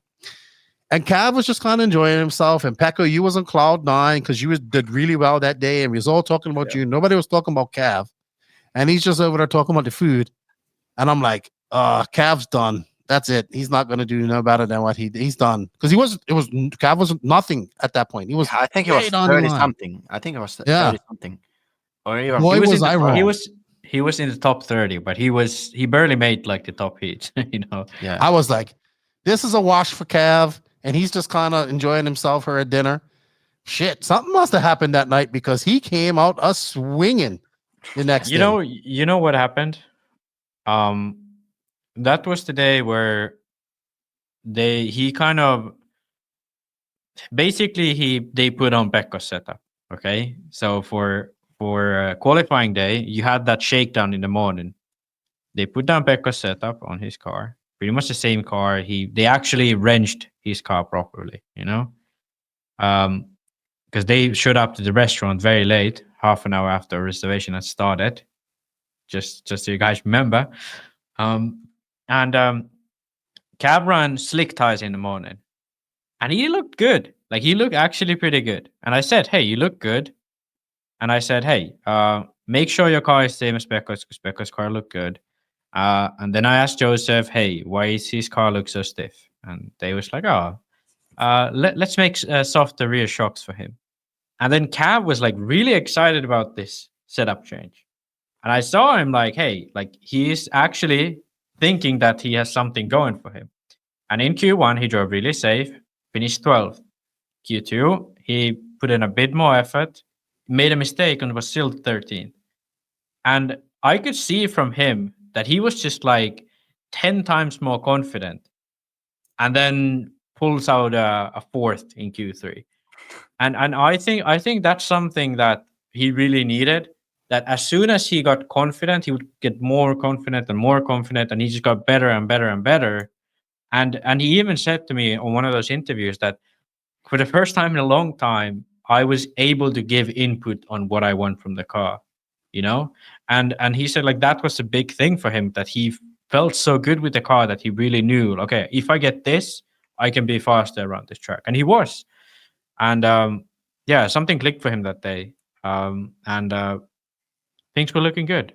Best American after day one. And he needed it. He needed it because the next really day was not. that, yeah.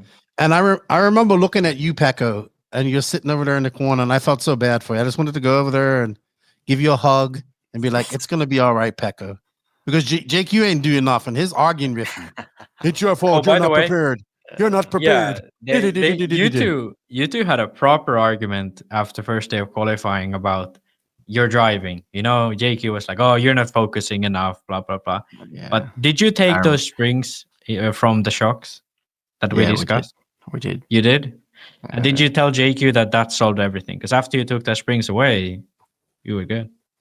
Yeah, exactly. That's what I didn't argue with him after that, but I think, yeah, that made a small change, but yeah, I think the driver was just all over the place. And maybe I got too excited about the third place or something. I don't know.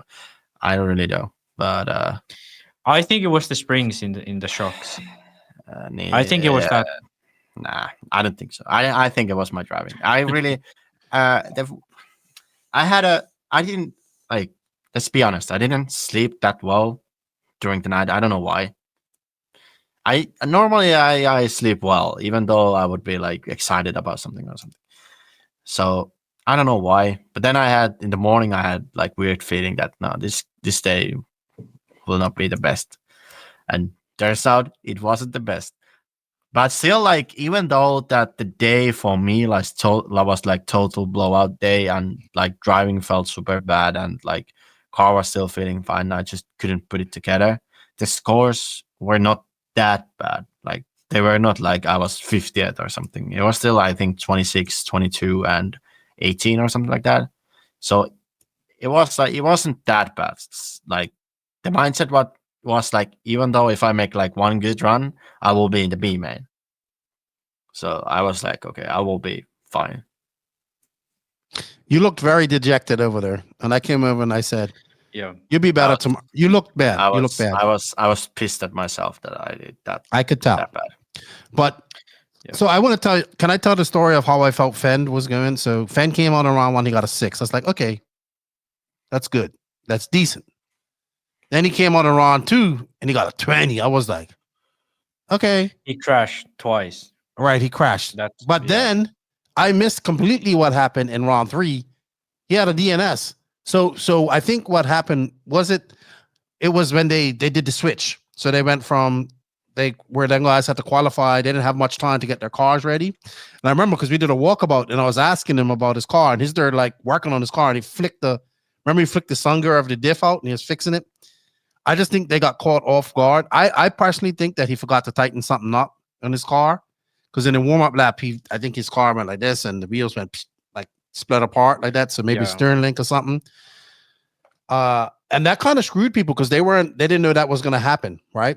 But unfortunately, that was kind of like, that was 2 bad runs for Phend, a DNS and a 20. So he had to do it all on the next day. Like he could not have any mistakes. Hey. And then I know when he came up, he had a 6th. He had a 6, but he had a 20 and a 24. Yeah, I had nothing. He had a 116. Yeah, so he has a 6th. Okay, Pekko. Two top 10 runs, and he will be fine in the main main. No, he wasn't able to do that. But still, he was not. And we got to talk about Ryan Maifield. Ryan Maifield. First day of qualifying was shit for him. He did improve the second day, but not enough to. When I saw Ryan Maifield, I just thought of Redavon all over again. That's pretty much it. I think it was worse this time, to be honest. And yeah, I don't know. Any other? Let's see what we got here in notes. Clement Boda and Noah Ben Mohammed. This is when they started really well. Clement Boda kind of stepped up the day before, but Noah Ben Mohammed kind of came into the mix with the Sparko. And he was looking good. 2 Frenchmen. The Frenchies were very happy about that. And yeah, like Ronnefeldt still looks strong until there's mistakes. And I thought, like, okay, he's going to put that behind him and come out the next day swinging. Kind of like what I expected from Cav as well. Sorry, from Phend. And then Ongaro started to show up a little bit more, right? He started to figure out things. I think in one of the interviews, he said, it's the best, worst, baddest day of my life. RC, right? Life yesterday. Yeah. And he kind of picked it up, but still, like, just not like what we expect from Ongaro. Now, even Canas was off pace to an extent. Anything to add on qualifying day one before we move into Q2? Where I knew this was going to be 3 hours. I can tell already. Max has every detail logged out here. Yeah, I think we can move on to the second day of qualifying, but I just want to reiterate that there was a world where Ronnefeldt had a TQ, a second, and a third after day one, but it was a TQ third and a 10th, thanks to crashing on that last corner. So this race, I think, could have went very differently for Ronnefeldt, but I do still think eventually the reason that David finished as low as he did was the rain. Rain on Thursday night, and it changed a lot of people's races. But it did not change Orlowski's or Kaerup's race at all, because those two, they were in the top three after day one, and they stayed in the top three until the end. So on Friday night, no shakedown. I think that's something to mention. Thursday night. Thursday morning. night. Yeah. Friday morning, no shakedown whatsoever. So straight to qualifiers. And then even a bit more difficulty for these guys. The heat that started the round was heat number 6, if I'm not totally wrong. So you had 5. So with 5, 6, 7, and then 8 was the first of the top heats. So no. Heat 8 was the top heat. Yeah, was the first top. Well, sorry, heat 8 was the first top heat. Yeah. So the round was started from heat 5. Okay. So basically, it was a damp track. It was like ridiculous. Like Joe Wiggins went out on green reflexes, and he was sliding out there. You know, like he had the softest tire that should be the best suited for those conditions, and he was like sliding out there, making like donuts almost. Those guys were doing like 37s or something, you know, like 4 seconds of the pace that they were doing a day before. So the first 3 heats were total, like there was no chance to be really fast. Then when you go heat 8, yes, it's a little bit better already, and the differences between heats get smaller, but there definitely was a big deficit to the guys in the first heat. So the only guys who did well from the first heat were Canas and Boda. Rest of the guys did not do very well. Boda went out with super soft race tires, which actually they then gave to Kaerup, who went fastest, and then they gave to Jona, who unfortunately didn't have as good run. But yeah, heat 2 was, I think, better. And if you look at heat 3, Pekko was in there. You were out with softs too. You weren't out with super soft. I was at the same tire as normal. Yeah, so you were out with softs, and you still made top 10. Joey Bourdon was out in the last heat. He went out with green reflexes, and he got a top 10. No, he was out there in heat. Well, I'm sorry. Go ahead. He was out in the last heat. Yeah, he wasn't. He was there because I was there. No. I was thinking of something else. I apologize. Yeah. So I think that was sort of it didn't really change anything that round. But if Phend was stressing after day one, he was really stressing after this one. He did go out in the last heat, so he had the freedom to choose the best tire of the heats before. Canas did do well with J Concept rubber. Joey Bourdon did well with J Concept rubber, so I don't think there was any excuse of that matter. But the big issue was that the Xray cars looked horrible in the Q4. You could just see Ronnefeldt like fishtailing everywhere. It looked like a piece of shit he was driving around that track. And I think what happened was Orlowski and Kobevic, they were fast. Why were they fast? Well, they were fast because they didn't touch their cars after Thursday. All they did was put on different tires, to match the conditions. Whereas the sort of Xray team, what they did, they went softer on dips, they went softer here and there. And what happened was, for some reason, although the grip was lower, it wasn't low enough where the cars wouldn't have that same amount of sort of roll. You still had all that roll. The difference was that you didn't have the sort of forward traction that you normally have, and I think that killed the speed. And yes, there was more give, and the cars were sliding around. But yeah, I think that's eventually what killed Phend, because the track changed so much for Friday. And it never really came back. I was expecting either the track to get polished or then for the track to go back to the high grip.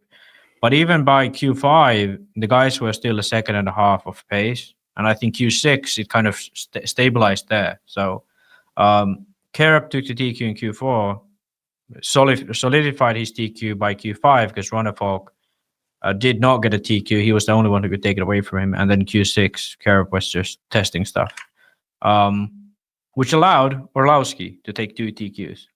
And I think this is what's the most baffling thing to me. So with Phend and Runnerfolk, they're running the same car as Orlowski. Okay, Orlowski goes second, first, and first for Friday, and the Xray team drops off the face of the earth on Friday. And this is to me the interesting part, that I think I said this on our recap, that it's not the car. Xray didn't work worse on that day. The team didn't know what to do. And that was their issue. They made the wrong setup choices. Like if you look at like Pekko, he was fast on first day of qualifying. Cavalieri was fast on the first day of qualifying. And Pekko was fast on the second day of qualifying. If you look at Orlowski, Kaerup, all of the guys who had a solid base, they were good both days. There was very few people who sort of was good the other day and bad the other day, except Xray, the sort of Xray core team.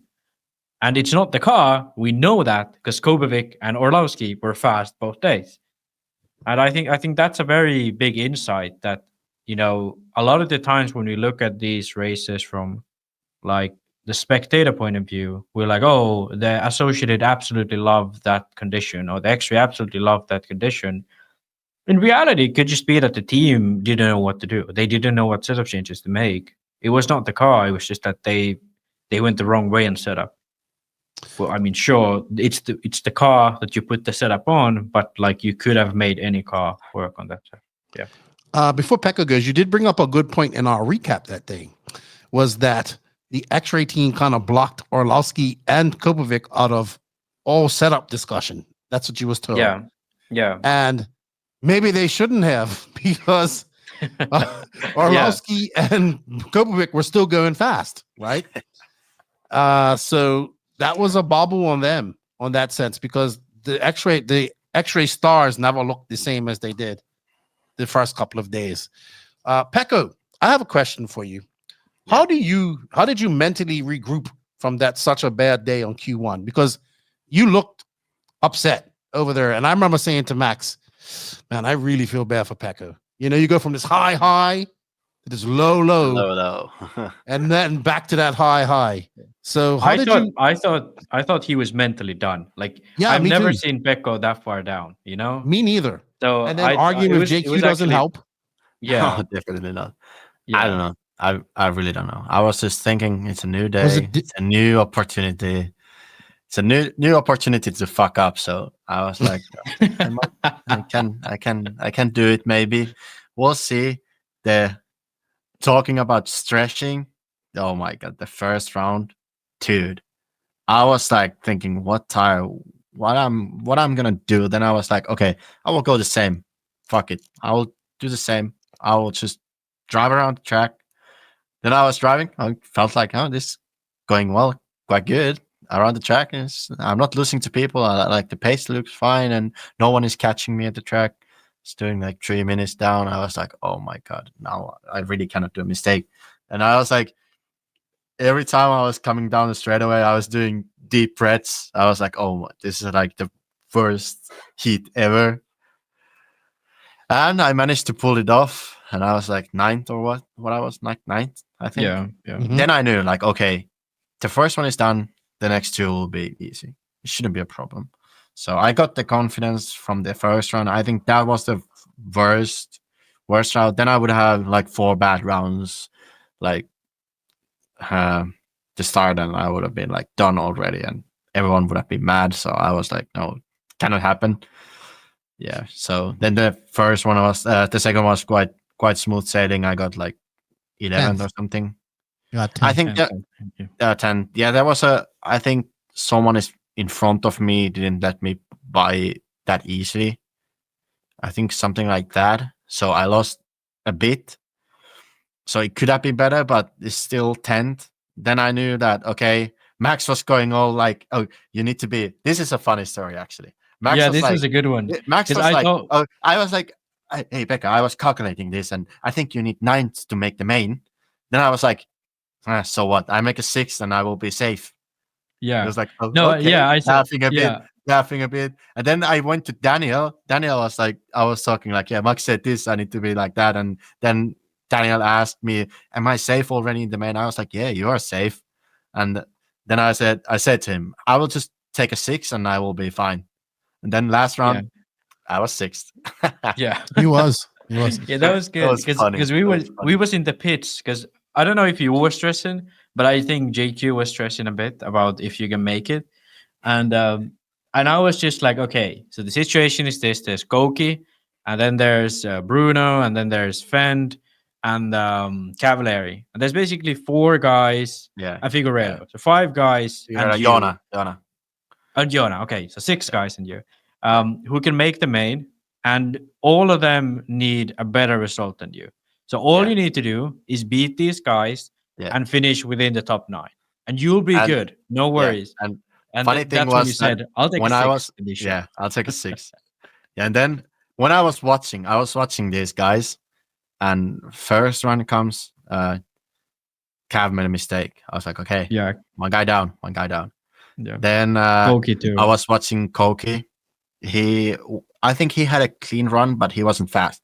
It's like, okay, I can handle Zalewski. it. Then Zalewski, Zalewski made a mistake also in some of the. I think he was same heat as Cav. He made a mistake.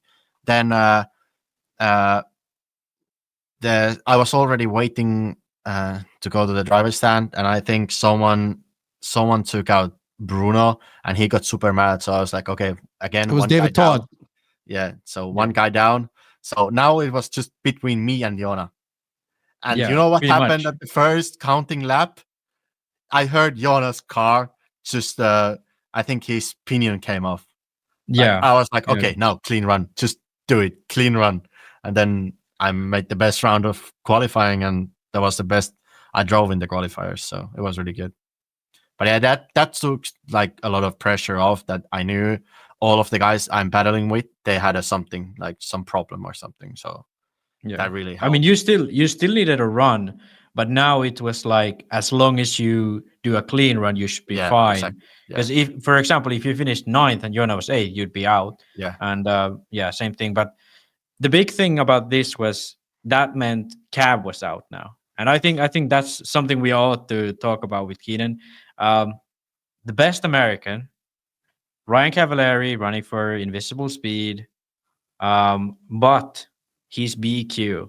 You know, no American in the main, last chance qualifier to go. Okay, you obviously, Keenan, you're not American, but you're the most American of us. So, like, can you tell us how that must feel? Okay, because we cannot understand the feeling. Well, you can't understand it this race. I think if you would have told me Cav would have been the top American at this race, I'd have said, shut the fucking front door, right? I don't know what happened to him on that second day of qualifying, because he had such a good day. I think you talked about it earlier, maybe just the way the track developed and the ruts, and he didn't have to. I think it was all confidence, to be honest. I do too. You brought it up because in the first day, it's like he never changed his driving It's just that he didn't wait so long to do the things he was doing. So like Q1, between braking and turning, there was a bit of a gap, and he like every run he took a bit of the gap away.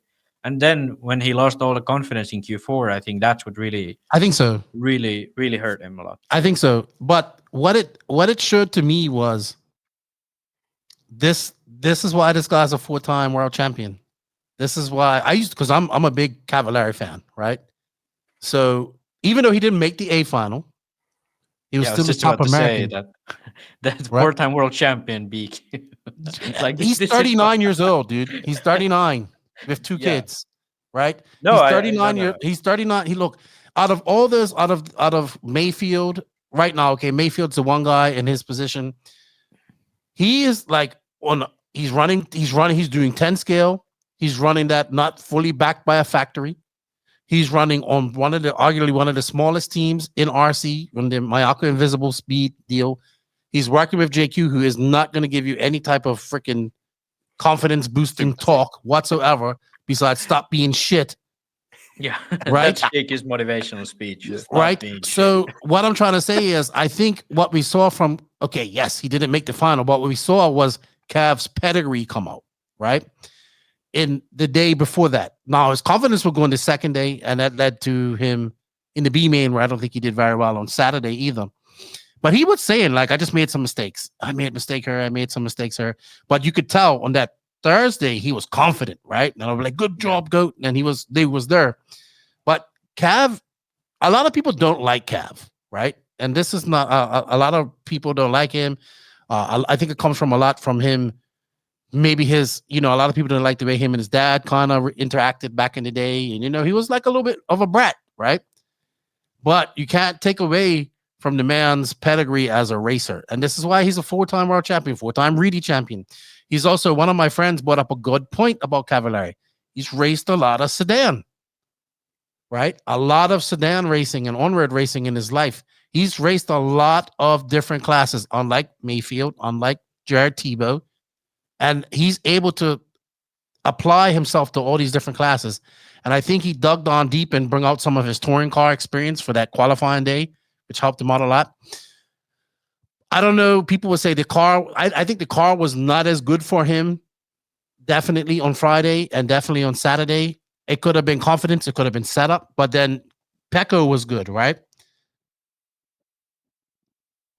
Yeah. Cav shows why he's got so many accolades, right? He does. I think the problem for him on like Friday and Saturday was because his driving style is a bit different. So maybe that's why I think he lost a bit pace. I think so. Because for me, the car felt like super good, actually. I was super confident driving it around. But maybe for him, it was a bit off because his driving style. He wasn't as smooth. Yeah. He was clipping pipes and turning too much. He was turning in too much and stuff like that. I think the problem that you can make a mistake, you can do like too sharp turn or like go too fast to the throttles to break the traction you have. I think that was the main problem and main mistakes for most of the guys, to break the traction that actually you are quite limited with on this looser grip. I would agree with that. I think the big thing that worked for Cav in first day of qualifying was driving really safe. Mm-hmm. So, like, yes, he was fast, but he looked like he was, just making sure that he doesn't touch the pipes. That's what it looked like when he drove. And when you drive like that, you gain speed by gaining confidence. Well, the issue is that for the second day of qualifying, you had to pick your lines and stay in the lines. You couldn't really ride out. Like, you couldn't break into a corner, wait for the car to settle, then turn, and then exit. And that's because there was dust on the track. There was bumps on the track. So what you had to do was to carry speed into sections where you could carry speed, and then sort of be easier over those sections that you couldn't do that with. So you had to really adapt to each corner, like while you're in the corner. And it helps a lot when you actively drive the car like Pekko does. So when you go into the corner, you're already, on the wheel, you're a little bit on the brake, you're going throttle very early, so you can feel what the car is doing. Whereas Cav is very sort of on and off the way he drives. And that's where it really suffers a lot, that type of driving style, when you lose sort of the edge of the grip is more unpredictable. Because when you're off power and then you go on power, even a slight amount of too much throttle and you spin out. Whereas with Pekko, you're kind of never off power and you're never like off the steering. You're always doing something with the car. So you can at every single point of racing, what the edge of the grip is. And I think that's something that happened to Kaerup too, because that's the way he drives. He drives very on the edge of the car all the time. So he knows where the limit of the grip is at every single point of the track. So even when the conditions changed, he actually got, I think, more comfortable on the second day, because now he could benefit from others not being so certain about what the edge of the grip is for their car. So yeah, that's I think like what that happened analysis. between Pekko I like that and analysis. Cav. Yeah. Also, I wanted to add that the reason they didn't have a practice shakedown and the reason they didn't have the practice A finals, I believe, on Friday, was because they wanted to get the program done in time because they thought it was going to rain that Friday night. Yeah. So they wanted to do that, and they wanted to get the LCQ in. Now, the LCQ was a snoozer, right? I kind of knew when Cav started off he was not going to win that. But I will say this is when Coelho kind of showed up. Now, Coelho was showing some, like when we talk about Coelho, we expect Coelho to be up there in that top 3 and top 5 in every run, but he kind of wasn't. And where I saw Coelho making constant mistakes was that beak sweeping turn coming off the first set of jumps on that second lane. Man, I could not tell you how many times I just saw his orange car just flip, and you would heard it like like that noise. And I look, and it's that orange car that belongs to Coelho, and I was like, this is a touring car world champion, and he's just struggling on this very touring car type turn. But Coelho found something. LCQ was absolutely not what I thought it would be. Part of me thought it was going to be like 2024, and Phend came back from the very back of the pack to pip Yuna. In fact, I was doing a walkabout, and I reminded Yuna about that, and he was actually working on his pinion gear. He had filed it down, and he goes, thanks for reminding me about that. I hadn't thought about that at all. I was like, well, I got to talk about it. And you know how Yuna is, like, he's like the Iceman. But yeah, the LCQ kind of was a lead up to what we was going to get from the rest of the racing. It was a snoozer. It wasn't that great. The LCQ was much worse than what we got anything after. That was, and I think the reason why it was on merit, Coelho should have qualified like 8th. I think like even in Q5, Q6, like he was on a like top 3 run when he had that issue with David Todd.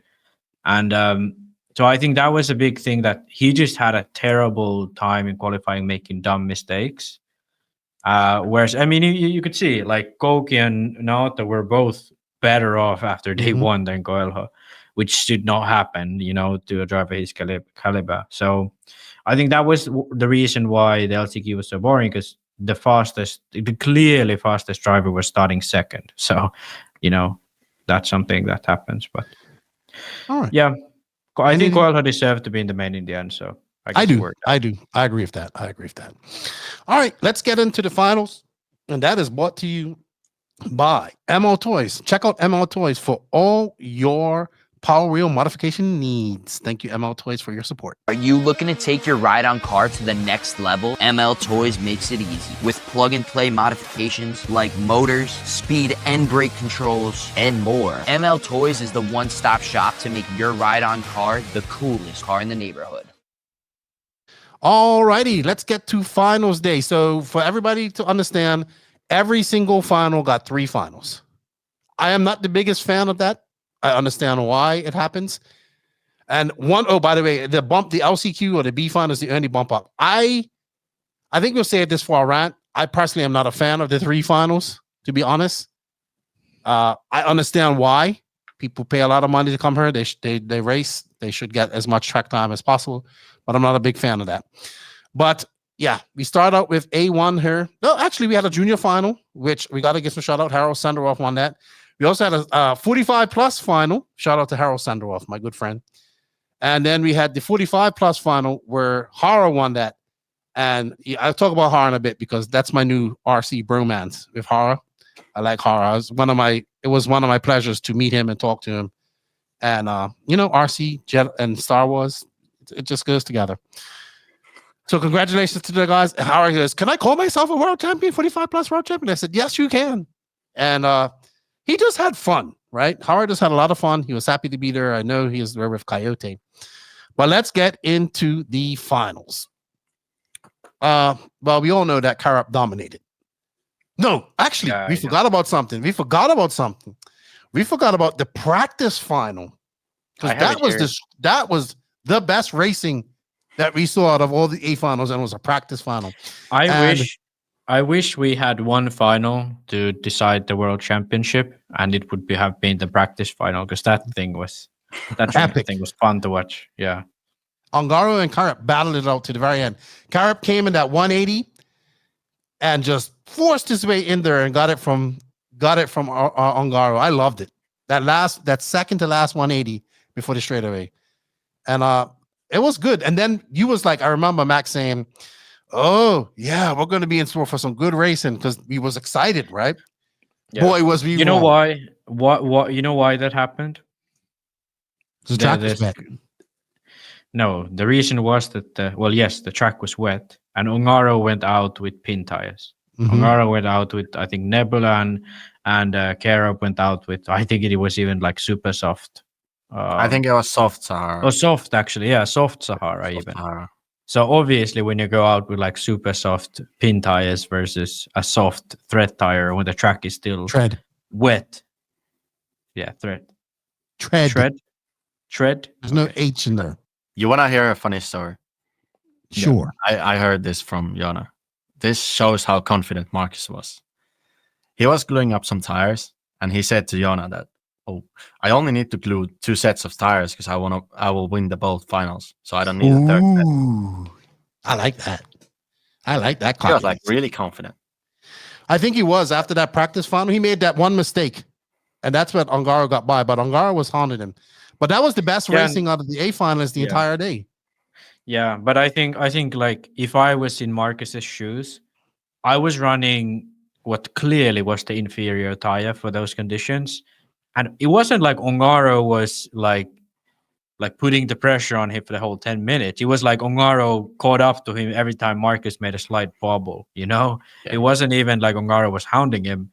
It was just that he got close once in a while, and in the end, Marcus made a mistake, which led Ongaro through. And even then, Marcus got by in the end. So if I was him, I would have been like really confident. Like, oh, I got this one in the bag easy. No worries, And then, well, he did. He did have it in the bag. It was not a contest at any point. There was not even a moment where it was like, oh, like now he's in the ropes. It was kind of like, oh, now someone has a chance. That was the only like a moment that there was in the first 2 mains.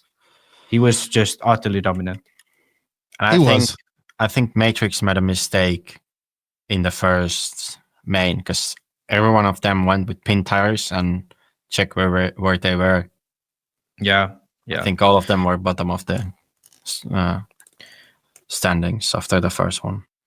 Yeah, and I think the reason why they did that was because they was happy what happened in the practice final, which was obviously a fluke considering like the conditions. So yeah, I mean, not a big difference in the end, to be honest, because like all of the guys had a good A2 and A3.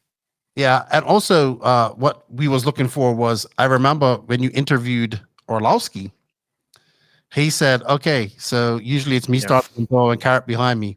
Now, Kaerup starting pole and I'm starting behind him. I'm going to do what Kaerup does to me, which is basically what he's trying to say is take him out. But Orlowski didn't even have an opportunity to do that at all. No. Yeah, he wasn't. He was close in A1 at one point where Marcus made a mistake and they went on to the straightaway side by side. But immediately after the lap, Marcus had a gap again. So it was never to be. I think the big thing about A1 was there was people who went out with softs and people who went out with super softs. Pretty much everyone, because Canas was the only guy running J concepts, and like Pekko said, Matrix guy struggled in A1. So in A1, it was basically you went out with Sahara soft or Sahara super soft, and you were good. And it was interesting because I think Kaerup went out with soft, same with Orlowski, but then Boots went out with super softs, and then Monofog went out with super softs. And like some of these guys were fast at some point and slow in some point. So I don't know if it was if either of them were better, but it proved some, like, because Boots was really fast in the beginning, putting on some pressure, and then sort of Runnerfall came up, put some pressure on him, and then he kind of slowed in the end. And then there was fights between all these guys. But yeah, at the top, Orlowski almost threw it away in A1, the second place, but then it was not an issue. I think the big thing about A1 was between Ongaro and Canas. So the pairing came together at the end of the straight. So basically what happened was Ongaro went wide, Canas was behind him. Ongaro cut back in very sharply. Canas maybe overshot the double after the straightaway a little bit, and then Canas landed on top of Ongaro. I spoke about the incident with Stitson. He said he saw it, and he said that it was basically both were in the wrong, a racing incident. You know, Ongaro cut back in, Canas rushed in, and they both got like the short end of the stick. You know, both crashed. Ongaro did not take it this way. Ongaro was furious about this.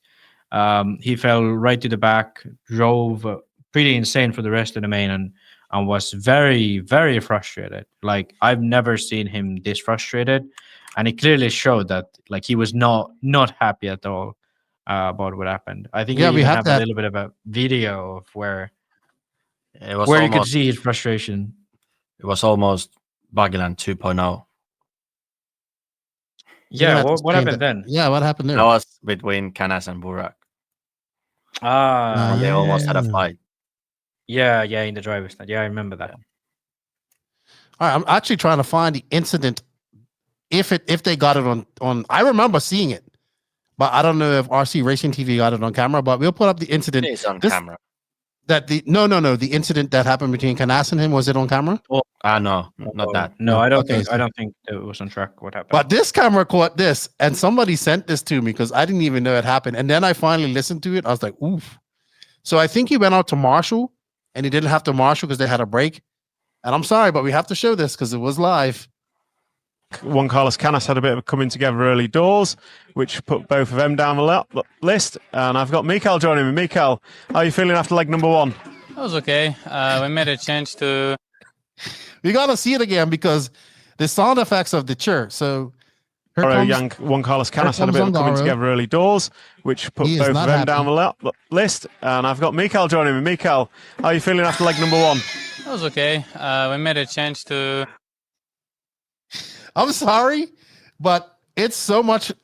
I get it. He's upset, but man, he kicked that chair hard. That chair went boop, boop, boop, boop, boop, all over the place. Thank you to whoever sent that to me. I can't remember who sent that to me, but I had it in my possession like minutes after it happened because we couldn't see that because we're in the press room. But what we did see was Ongaro came walking across the press room and they were taking it to the press conference and he fucking punched that wall. Boom! And it was like Nicola and Robert trying to calm him down. Dude, they had him. You walked on. I said, Max, go walk down there and see what happened. Max walked on, looked in, and came walking right back out. He was pissed off. Yeah, he was like furious. And I think, yeah, that was obviously you saw the Kilish brothers sort of calming him down. He was talking to Nicola and Robert was there as well. And they was just like, okay, chill. And I think there was a moment where like Edu, the referee of the race, or race director, I don't know what you call it. He was like the not on-track race director, but off-track race director, I guess. So he tried to get them together to sort of, have a good time. But I think there was quite a bit of bad blood left between those two after that incident. And to be honest, like I can understand it from Ongaro's part. It's not the first time these two come together. He's most likely very frustrated about that. So then I could look at Canas's. I could look at Canas's point of view. We go back to the Ebuggy Euros a few months ago. Yeah, and he's still pissed off about that. Maybe. So but I need to brought this up. Like, bring it up. JQ. Okay. Yeah, we had this thing. JQ getting warnings. Okay. JQ got a warning because he stayed at the track after marshalling. But he knew what he was doing. Yeah, he knew what he was doing. But still, he got a warning from that. And basically now, Ongaro, he went all crazy. Almost, I don't know, he kicked race director's seat and everything. Yeah, that was Edu's seat too, the chair. Yeah, that's his nothing. seat. He didn't even get a warning. I mean, yeah. Well, can I say something? Giving these warnings away, they need to give it for a reason. Okay, they should have gave him at least a warning for that. I agree with you 100%. Here's what the difference is between JQ and Ongaro. Ongaro was one race incident. He was upset. He took it. I'm not defending it. At least he kicked the chair, and that was, and he was mad at himself and didn't go arguing people. JQ knew what he was doing, staying out there on the track. He's just trying to watch your car, and they're trying to get on with the race. But JQ then argued with Edu. You shouldn't get a warning for arguing, though. Yeah, exactly. Well, we're talking about JQ. It's not like he has the best track record with these type of people. That's not how things work. You cannot say that, okay, this guy, he's a JQ. You need to treat him differently. Well, when you have a track record like JQ, things aren't going to go your way all the time. It shouldn't matter. It does matter, though, in life. That's how things go. Yeah, but it shouldn't matter.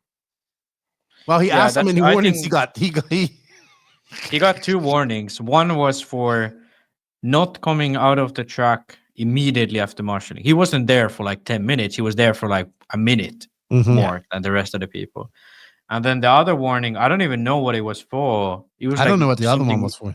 It was like something from really silly thing. I know. He was checking the track if it was dry. I think that was the warning. You know what we forgot to talk about? Yes. Yeah. So it was.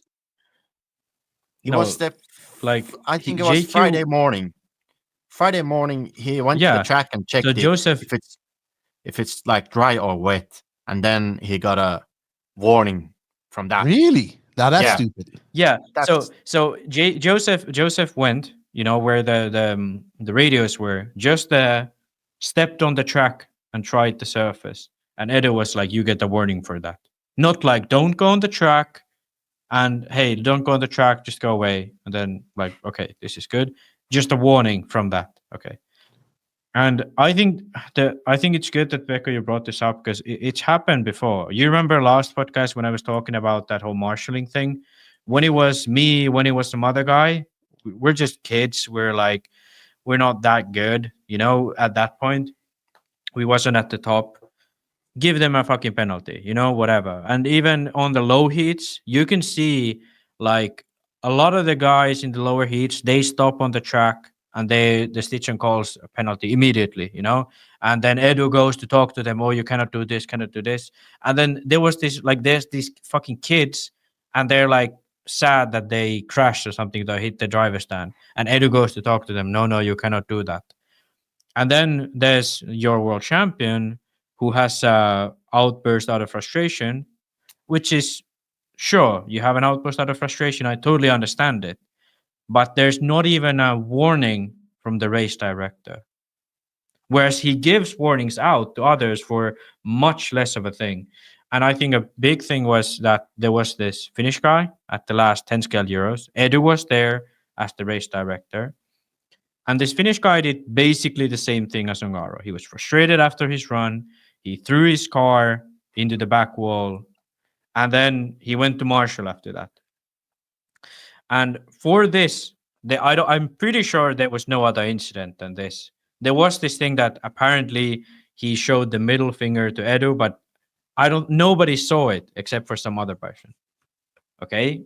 Which is, sure, not the best way to act, but effectively he shoot the shit to the race director, showed him a middle finger, allegedly. I don't even know if that actually happened because I was there. And then threw his car at the back wall. And you know what he got? Did he get a warning? No, he got a ban from the race. Edu came to his pits, said that there's 30 minutes for you to pack your shit up. Okay? And there was no other choice for this guy to say, like, pack up the shit and go. And with all and respect to all other people, did this guy deserve a ban at one point of his life? Probably. He's not like the most well-behaved guy. But like, if we put objectively this incident that happened to this Finnish guy and this incident that happened with Ongaro, I would say what Ongaro did was worse.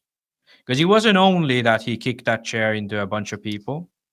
It was also that when he went off to the press room, he hit the walls, was shouting. There was multiple people trying to calm him down. And no warning, nothing, you know? I think that's something on EFRA's part that I don't think this Finnish guy should have been kicked out of the race that time he did. I think he should have got a warning and a proper talking to, because he was acting like an idiot. Same thing with Ongaro. He was acting like an idiot. Yes, he was frustrated. But there's a line you cannot cross, and he did. And then you get a warning, you learn from that, and you try to not do it the next time, you know? And I think that's something we have to bring up, not because we want to make this look bad on Ongaro, but because of the fact how the referees and the race directors handled it. And I don't know how this works in Roar and so on. Have they ever given a thing like this to anyone? Mayfield fucking trashed his radio at that World Race and never heard anything given to him, which is like, imagine throwing at that time, a somewhat heavy object in the driver's stand. I think that's not very safe. So I think that would warrant a warning. But I think this is a long-standing issue within EFRA, that the top drivers do not get penalties. And the bottom drivers, they get very easily penalized. And the reason why they don't do is because the top drivers have a lot more street cred around the track. Imagine if Ongaro got a race ban like this other Finnish guy. Nobody would stop talking about it. And they don't want that kind of publicity. But when it's a random Finnish drunk, he wasn't drunk at the time of the incident, but he does like to drink, then nobody gives a shit. And to be honest, I didn't give a shit about it because I think it's good that he got a timeout at some point of his life, you know? But now when there's a very similar incident and the way it's handled is very different, I think it's worth mentioning that there is a very big issue, especially within EFRA, that the penalties they give out to people are not aligned. Even when it's the same person giving out the penalty. It was Edu both times. It's not like that person gives bad penalties and this gives, no. Same person, same role, and different penalty. And very same situation, like everything. I think this ought to be talked about a lot. And that with the EFRA AGM coming about, like, it's not the first time this has happened. You know, I told the story last time. You can go check out the previous part about marshalling. It's happened on multiple occasions. That's not the only occasion where that happened, where pro drivers and marshal and they get a penalty and so on. Yeah, I agree with you there. You have fair points on all of that. I agree with all of that. But we're gonna go through to finish up the A finals, and I want to bring up something we forgot to talk about. I have the video. All right, A2 was Kaerup, Ongaro, Orlowski. Once again, congratulations to Marcus Kaerup. He won this. I got the reaction from him. He knew, like, in that last couple, he's like, yes. And of course, he proceeded to smack the railing, as I think is a bad thing to do. But very happy for him. It was a kind of uneventful A2. He never really looked in danger. And congratulations to that 17-year-old young man who comes from a very small racing community there in Denmark. It's not like a big, huge community. Yes, he's from the Nordics. He can go up there. And he's primarily a 10-scale racer. I you know what? I think he could go into 10-scale worlds here in a few weeks' time and in Australia as well. Dude, awesome. Oh, and then RC Racing TV had his dad on and Craig Drasher. I thought it was cool. That was cool. I thought all that was cool. And let's get this. He is his dad is a European champion in touring car. Kaerup is a 2-time European champion, now world champion, and on trajectory to be a very good RC racer. I mean, like an exceptional RC on trajectory. I think he's a very good RC racer if you win the Worlds. I think he's he already there. He is on track. Sorry, my point is his trajectory for a very fruitful RC career. Yes. And I thought it was very great. I thought it was very good for RC. We needed something different like that. It's getting kind of dull seeing the same people win all the time, right? At these type of things. And yes, he does win, but you get what I'm saying. It's a good story. And I think any fucking buddy that's upset at that need to fuck off. Seriously. Like simple as that. Because it was a good story. He was the fastest guy all week and he won. When I started reading people like, oh, it's on, like, you know, how I'm going to say it was the Americans talking all this shit in the comments. I'm like, can't we just be fucking happy that this young man just did something awesome? Should we bring out the best comment I've ever seen? No, we'll do that. Yeah. Actually, I think it goes really. Let's finish up the A2 summary because we did have something else happen in there. We'll bring up the best comment afterwards. And you bet. Boda finished 4th. Fuck. I was like, damn, that was good. But then got DQ'd for having unmarked batteries. Fuck my life. That's like the most like silly mistake you could do as a racer, not to go check your batteries before you go use them. Like, I don't know what happened. Silly thing from the tech, because they need to check it before. Yeah, like they missed it the first time. They are checking it. They just missed, and then after the recheck, they were like, "Oh, these are the wrong batteries." Like, wow, how can they do that? Yeah, but I mean, hey, he got like it's at the end of the day, it's his fault because the car has to pass tech before and after. So probably it was his mechanic's fault. Yeah, well, yeah. I mean, it's unfortunate. Canas had a decent run until the mistake dropped him back behind Boda. Yeah. And Orlowski got tangled up with Ronafalk in the beginning. And Ongaro was pushing like usual, but he just didn't have you think Ongaro's going to be able to push? Maybe if this would have been a 45-minute nitro main or something, yes, obviously. But man, nobody had an offer for Kaerup. And that was it. Yeah. And then we was all hoping for a A3 knockout battle, and kudos to Kaerup, like for making it a boring, A3 final. I think Jason Rona says we need to do 5 A finals. 5, best 3 out of 5. No, please no. All right. A3, Orlowski takes the win. Ongaro boots.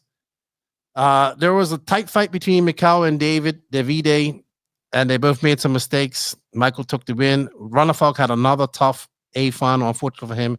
Canas was strong behind Ongaro, but he made mistakes as well. I think that was if Canas had anything to say about his year so far, it's been mistakes, right? Yeah. And this was just another one.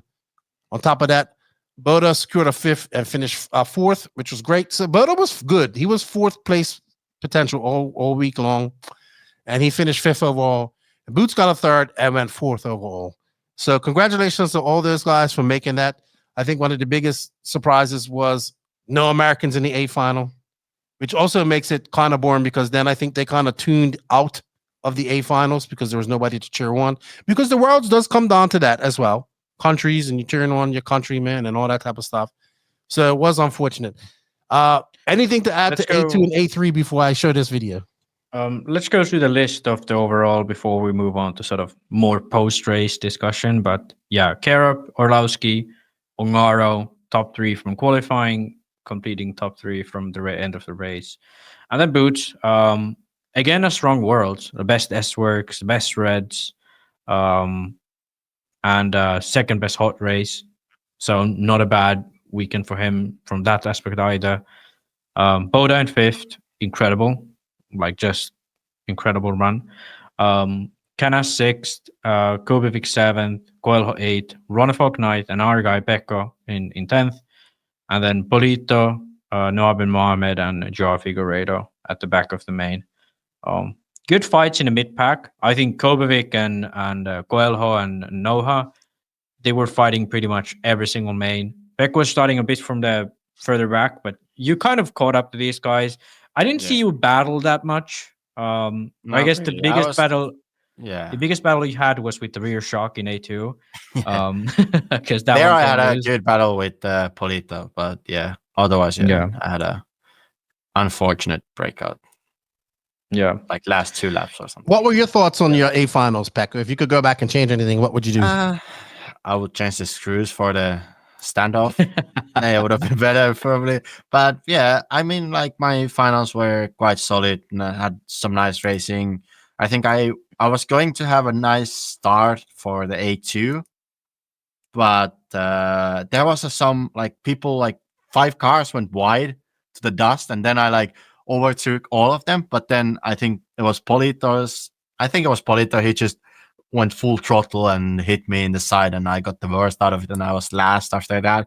Still, I climbed up to 7th or something like that, but then the shock or the screw broke, so that was a bit unfortunate. But otherwise, I think it was quite solid. Nothing major, nothing exciting. All right, Max. Before I want to wrap this up, and I want to play this video because we completely forgot about this, but I did it. Go to the video. Go to the video. All right. This happened prior to A1. So they're wearing. Yeah, because they actually work. 12:30 is 12:30, right, JQ? Rules are rules, my friend. Schedule is a schedule. JQ is ready for 12:29. You get Okay. I'm gonna go Marshall. I gotta go Marshall.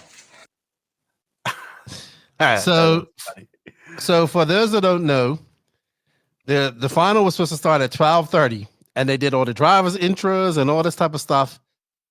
And then I'm like, I saw Pekko talking to Stitz, and I'm like, what's going on? And then Max goes, where's Pekko's car? And then I look over the pits. It's like 12:15, and JQ's there wrenching on his car. Yeah, I was checking on him. I said, do we need to hurry up? He was like, no, it will start 12:30. Then I was like, okay, you wanted me to take a car to the driver's presentation? He was like, yeah, take Cav's car. So I took Cav's car and I went to the tech and said to them, this is not my car. I'm not going to run this day. No one understood. They were like, what? Hey, you need to check your car. You need to check your car. I was like, no, I'm not going to run this car. Okay. Then they kind of got it. And then, yeah, driver presentation came and yeah, the wing had wrong numbers. Like 5 guys said, oh, you need to change the numbers. And then also, people were, yeah, you haven't checked your car. Yeah, I haven't. It's still JQ's wrenching on it. And then we are already at the driver's stand. I was like, I think Edo said like, okay, we are 15 minutes early. Can we start? Like, and then, everyone is happy to start. Then I was like, hey, I'm not happy to start. My car is still on the bench. And he didn't hear. He was probably trying to ignore me and start the main. No, I went to the referee and said, okay, I'm not ready to start. My car is still on the workbench. And he was like, okay. And then said to Edu, and they were like, oh, we're not going to start. Abort start. Then we were waiting like 15 minutes for JQ. And he was like, I can see him tightening the wheels seventh time already, sipping his coffee and eating something also. Eating his cake. He says, oh my God, come on. Can you just bring the car and we can start racing? And I think that threw off some people for the first main. Icing the kicker. Yeah, I think so too. Yeah, I think so.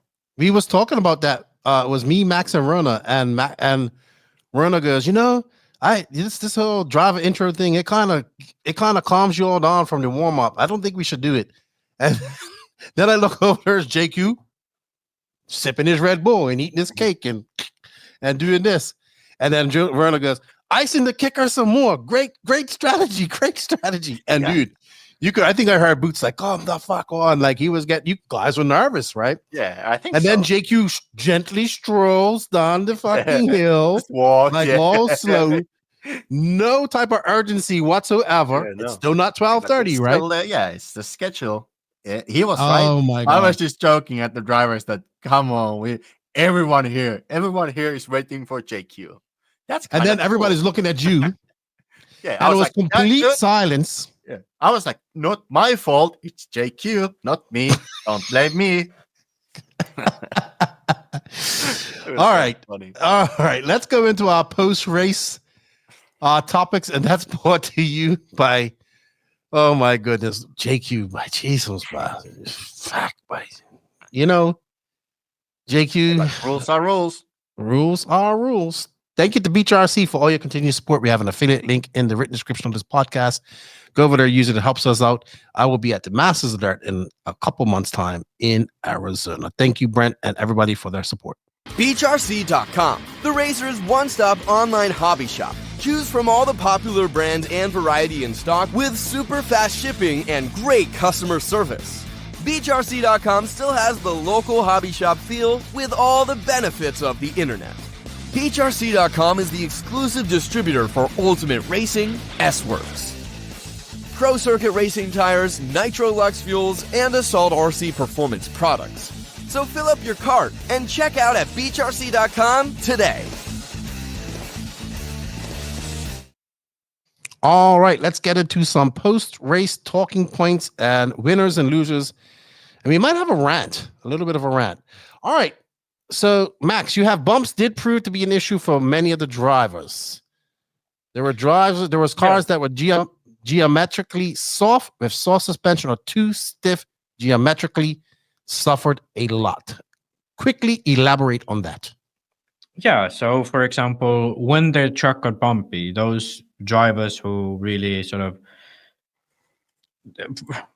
had a lot of jacking basically to balance the car. So geometrically very soft, and then added jacking to make sure that the car would not like fold over. Those drivers suffered a lot, and I think that's kind of like Xray. So they were soft geometrically, and then they had a soft suspension. Associated, on the other hand, they were soft geometrically, but they also had incredibly stiff suspension, like basically no movement at all, and a very low ride height. Those things were like 18 millimeters in the front. I don't know what they actually were, but they looked ridiculously low. And then sort of other cars who were like too stiff geometrically, which I think, Techno, I think, was one. It just looked very, very sort of it was fighting the rotation of the car. And then, Kyosho, same thing. They were struggling all the way through. Running the MP10 too, so even worse for them. So both of those cars, they could be fast when set up correctly for the conditions we had at the beginning, but as soon as conditions changed, these people were the ones to struggle the most. And I think that kind of because they push the car geometrically too far. So that was a big thing. I think you could take off from this event. If you're at a world championship, there's a 99% chance that there's going to rain, or that something is going to happen to the track that we didn't expect. Because you're there for a week, it's gonna rain at some point, unless you have a roof. And even if you have a roof, the track's bound to not handle the same way as it always handled. Let's say, like, for example, Thornhill, it could get polished, it could get really rough, it could be dusty, it could not be dusty, it could do something. You can't expect what happens at a world championship just because it's so long, so there's bound something to happen. And at these worlds, I think AE set up their car most sort of neutrally, and they really took advantage of that when the conditions changed. Another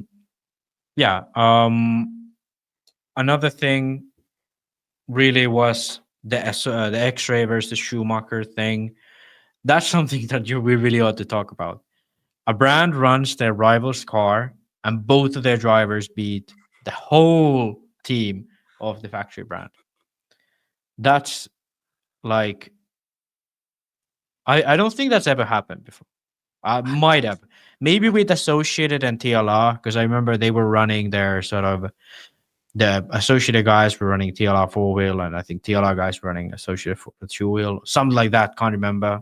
But there was like a thing back in the day. It was Yokomo, sorry. Well, Yokomo didn't have a 2-wheel drive. They just had a 4-wheel. Yeah. So Yokomo only had a 4-wheel. I think Associated only had a 2-wheel. Wasn't that how it worked? Yeah. Yeah. So like maybe something like that, but not like, Schumacher and Xray, the fiercest of rivals, and then Schumacher guys come and beat all of the Xray guys with that Xray car. And Xray gets to advertise that.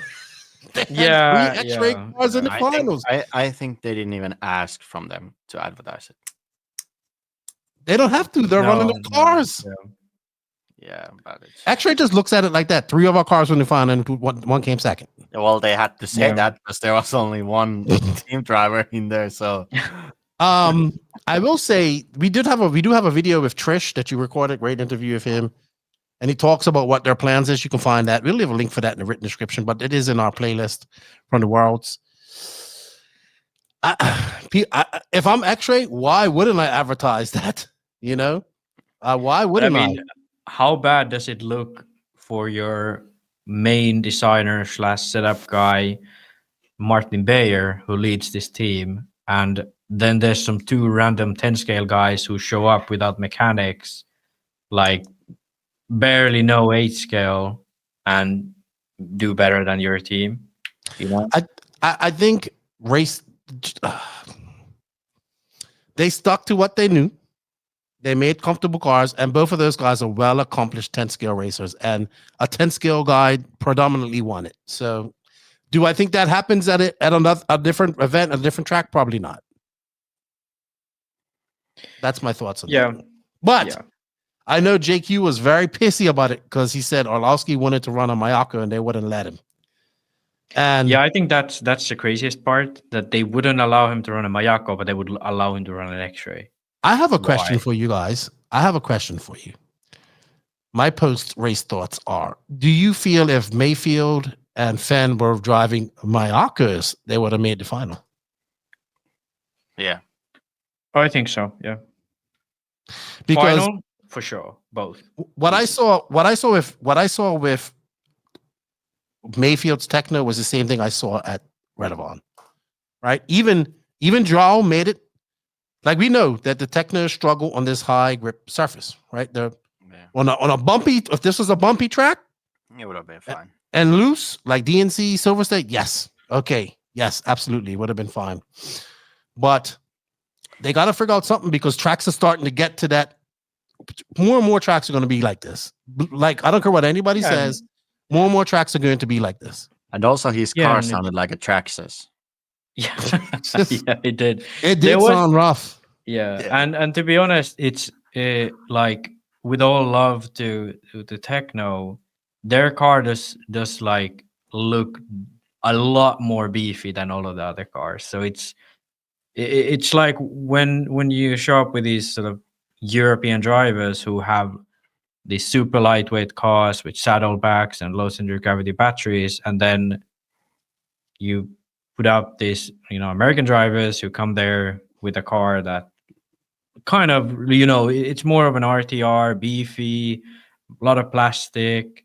They don't have the saddle packs, right? They run the single battery. No, they run the single battery, and here's what I think Techno has to do. Vibe. Here's what Techno, Techno has to develop a car for these type of, or develop their car a little bit more for these type of situations. Obviously, saddle packs would have been. I mean, even hard-headed JQ went for the saddle pack design that he fought. It took us 2 years, but we got around. Congratulations, Raymond Shaw and Max Mort, because you and Ronafal, I mean, you and JQ had a big dispute about that. But I'm really excited. I think I'm really excited to see when A-scale brands starts to make like 2 cars, high grip and low grip. It's going to happen. Yeah, I think we're not far away from that. I think it needs to happen. Yeah. Someone disagree with you, because then it's going to be expensive. I mean, we did that with Tool Drive. We did that with Touring Car. Yeah. Now also 4WD. Yeah, 4-wheel drive. We have that. 4WD also.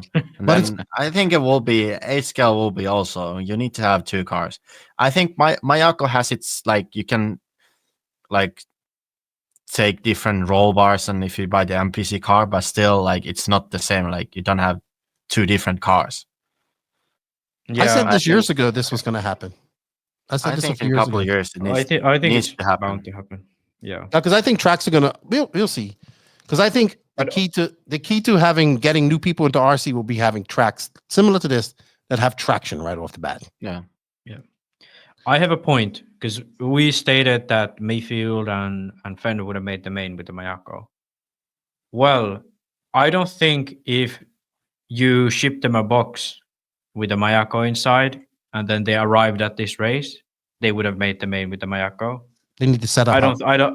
The only reason not only reason, but the biggest part of the reason why I think Mayfield and Phend would have made the main with the Mayako is because of the fact that you have a person who knows what to do and is able to set up your car and tell you, you go to the track, you drive this car around this way to get comfortable and you'll be fine. You know, that did not happen for Mayfield. There was no one to do that for him. That did not happen for Phend, nor did it happen for Ronefalk for that matter. And it showed. It really showed. And I think I gotta give big props to the associated team because they might not always know what they do, but they have so many drivers and every single one tells every single one everything. You know, when they show up to these European races, there's Ongaro and Ongaro's dad, and they are gathered around with all the AA guys, and they tell exactly why we do this and this and this and this and this, and then all their other guys listen and they find things that work for them. Yes, some of the Americans, like I think Saxon, is a bit more stubborn. He wants to figure it out on his own, but like this Worlds, it was like one associated guy tried one thing and he did a good run. Next run, every single associated guy was on that thing, you know? Same with tires. Like people type tires and they fucking switched them to every single one.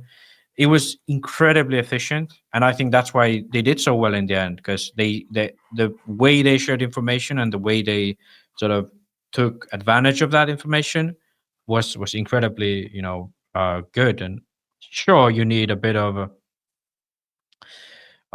you need a good base to start from, which they had, but I think they made the most out of especially the changing conditions.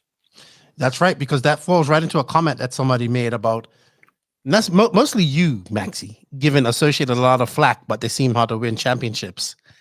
And you said you're going to talk about it on the podcast, and I wanted to add something. Yeah, the Europeans seem to know how to win championships with that car. Ooh, I said it. I'm sorry. I'm going to get in trouble for that one.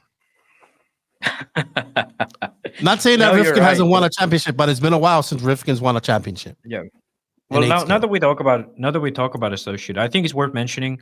I spoke about this with Rona after Marcus won, and I was like I don't really like. I was like, it's incredible. Like Associated, they don't have the biggest team.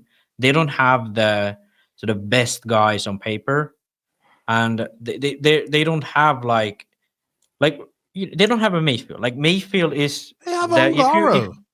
They have a Rivkin. They're both good. I'm saying they don't have the best guys on paper. You know, like would you say that Canas and Boots are a weaker team than Ongaro and Kaerup going into this event? Okay, I get your point now. Yeah. Would you say that, you know, Mayfield, Figueredo, and Pariente are a weaker team than Ongaro and Kaerup going into this event, not taking into account that Techno is not the best on this type of surface? Yes. I don't like. I think driver-wise, Associated don't have the best team on paper. They don't have the best. I beg to differ with you. But I get your point. But I don't fully agree with that. But I understand. You really think that when you go to the Xray tint and there's World you got Phend next to, you got Ronefalk, you got a bunch of these European fast young guys. Like I think that they had that with AE. They had freaking Ongaro. You have Ongaro, and who else has won anything in H scale? Rose. What has he won? One club race. And Kaerup is a European champion. In 10 scale, yes. In 10 scale. But in 8 scale specifically. I get it, but yeah. And that's my point here. I get what you're saying. I get it. I don't fully agree with you 100%, but I understand your point. Yeah. And when Ongaro won that Worlds in 2018, who were there with Associated in the main with them? Okay. Do you remember? Yeah, yeah. Touche, And touche, when touche. when and when Rivkin won those worlds in Etabe, there was him, Cavalieri, Mayfield was on TLR back then. All of the sort of fast guys were running different chassis, you know. Okay. And still, Rivkin came out on top. And same in 2019, Xray's home track. They have Bruno. They have all these top guys. So you should come to the top. And I think that the way Jason said this, and I think this is I think he's totally right about this. He said a lot of Associated has such a big history that people who have been involved in the sport for a long time and have been successful in the sport a long time, a big part of those people are associated with Associated. That I didn't expect that thing to happen, but they have an affiliation with Associated from that far time. Like Kaerup, you know, his dad drove Associated. You know, Rivkin, he's grown in the area where Mayfield was big. You know, Jona, his dad used to run Associated. He had an Associated job. Like all of these guys who've done well at Associated have some kind of affiliation, except for Ongaro, which, by the way, Richard Saxton said, hire this guy. That's what I heard from Rona, that Richard Saxton saw Ongaro do well in 2016, won on Mugen, and they said, just hire this guy. Like, no questions asked. And no other brand was really going after him at that time. Mugen didn't want to pay him. But Associated was like, this guy's going to be a future world champion. And guess what? He was. And you know what Associated has? Long-term drivers. Neil Craig, Ongaro's been with him for quite some time. Rivkin's been with him for quite some time as well. So they're doing something right. They know how to win championships. Give Associated their flowers, Max. And then we're going to move on to the... Yeah. There's two things. One is... Oh, wow. Recognize young talent. And another is... hold on to your drivers, you know. Don't let your driver go and jump on the next cool thing.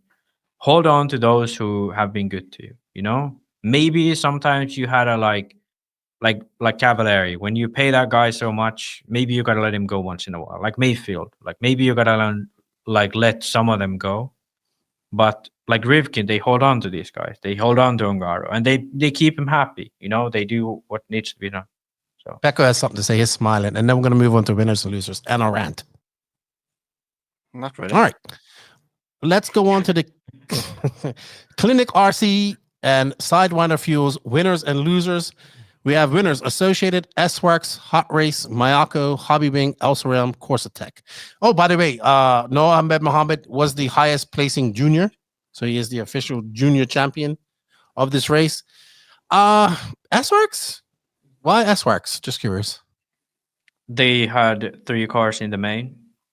They had a guy in. They had a 4th, 6th, and 11th. One of their top drivers was not even at this race, Mason Fuller. Yeah. Okay. Well, that's why I'd have them at Schmedium, because they didn't bring Mason Fuller. I wouldn't agree. I would agree with all of those besides S-Works.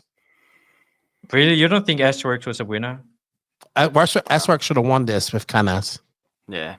I don't feel like they were winners. I don't feel like that. I feel like it was Schmedium. So me and Pekko agree. The wrong. only chassis brands who were winners to you was Associated and Mayako. Yeah, because I honestly, I expected, I was hoping Pekko would make the main, but I wasn't so sure after qualifying day 1. Yeah. Losers: J Concepts, Kyosho, Mugen, Kyoto, Seismic. On tire side of things, yes, J Concepts, they can claim bodies and all that stuff, but you know that tires is the big thing. Kyosho, I would agree with. Mugen, I would agree with. I think their top drivers, Burak and Barkan, were non-existent. And Seismic, I didn't even know who was running Seismic at this race. It's actually quite crazy that in the main there was no Mugens or Kyoshos. Yeah. Kyosho messed up by not bringing Fee over her, I think. No, they messed up by making an MP11. No, they didn't run the MP11. Yeah, exactly. They messed up not making the MP11. Yeah. Yeah, I don't understand. That's, in my opinion, that's a bit stupid from them, because why they cannot make a nitro and an electric car like AE does? They publish both cars at the same time. Like you should. Why? Like imagine going to the race, you have the new car, which happens to be really good. And then you're running this Ebuggy, which is not that good. It just you're running two different cars. You don't learn anything about that. When you are in a race, you run Ebuggy and Nitro. You can learn something when you have the same car. Both cars are the same. And I agree also with you. this race, like, what do you need to make an Ebuggy? Okay, let's think about it. You have the front and the rear end from the Nitro car, which are the same. You can use those. You basically need a chassis. And all the plastic and stuff they need to have, they already have from the recent car. They just need to make a matching chassis for the front and rear end, and it will be fine. I agree with you. They I didn't agree with you. make time to do that. Maybe there's not a free CNC machine in Japan right now, so maybe there's maybe they are doing Samurai Wars or something like that. I actually, all right. So you have Schmedium Techno Infinity Xray Matrix. I think Infinity should be a winner over S-Works. Why? They had one car in the main. 2. S-Works had 3. No, they have one car in the main. Infinity. Okay. Yeah. Okay. Schmedium. And Bruno should be higher. Yes. Like, okay. yeah, I would Bruno agree with finished that. 8. Be real. Yeah. I would agree with that. And Techno, man, Only one car and They made the main. 13. Yeah. they did. made They the did. main. They did. Yeah. X-Ray, I don't Schmedium because their cars did good, but not their drivers in the final. Yeah. Not as good as they wanted. Let's move on to drivers. We have Kaerup, Orlowski, Boda, You Kobovic. didn't mention Matrix. That's Oh, weird. sorry. Matrix, Schmedium. Yeah. Yeah. Polito and they had 2 drivers, Polito and Ongaro. 3. But 3. Noah. 3. oh, and Noah? Yeah. Yeah, I They guess was so. the- Because They none of was them were really- the yeah, I would agree. with world's Schmedium. podium. World's podium. I think that's Schmedium. Yeah, I agree with Schmedium. I wouldn't have him as a loser, and I wouldn't have him as a winner. But I have him, yeah. Drivers, winners, Kaerup, Orlowski, Boda, Kobovic, Evenin, Polito, Ben Mohammed, Kato, and Cavallari. I don't know where you got Polito from, but okay. It's his first world's main. Yeah, okay. That's Yeah. cool. I mean, he Kobovic, finished too. he finished 1 place behind Pekko, and Pekko is here as a winner. So I don't know why Polito would not be second. Yeah. We have to throw him in there. Kaoki Kato, too. Very good driver. Yeah. Very good driver. Best non-European. I think that's a win. Mhm. Yeah, I think that's a win. Yeah. Cavallari, best American. We'll give him that win as well. Losers, Canas, Coelho, Ronafalk, Phend, Mayfield, Killick. Yeah, I agree with all of this.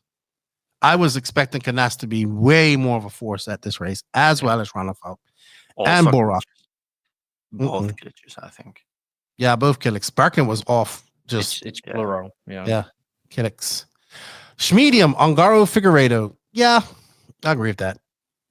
I would agree with that. Ongaro, Schmedium, Figueiredo, Schmedium. I would agree with all of this. I was actually wondering this. I gotten like I think Ongaro, like how many worlds he has done. I think he's more used to winning the worlds than just be on the podium or be in top 10. For sure. Can you imagine? Yes. I think he's like more used to Yes. winning the worlds. If you think about it, okay, so 10 scale, he's done hoodie.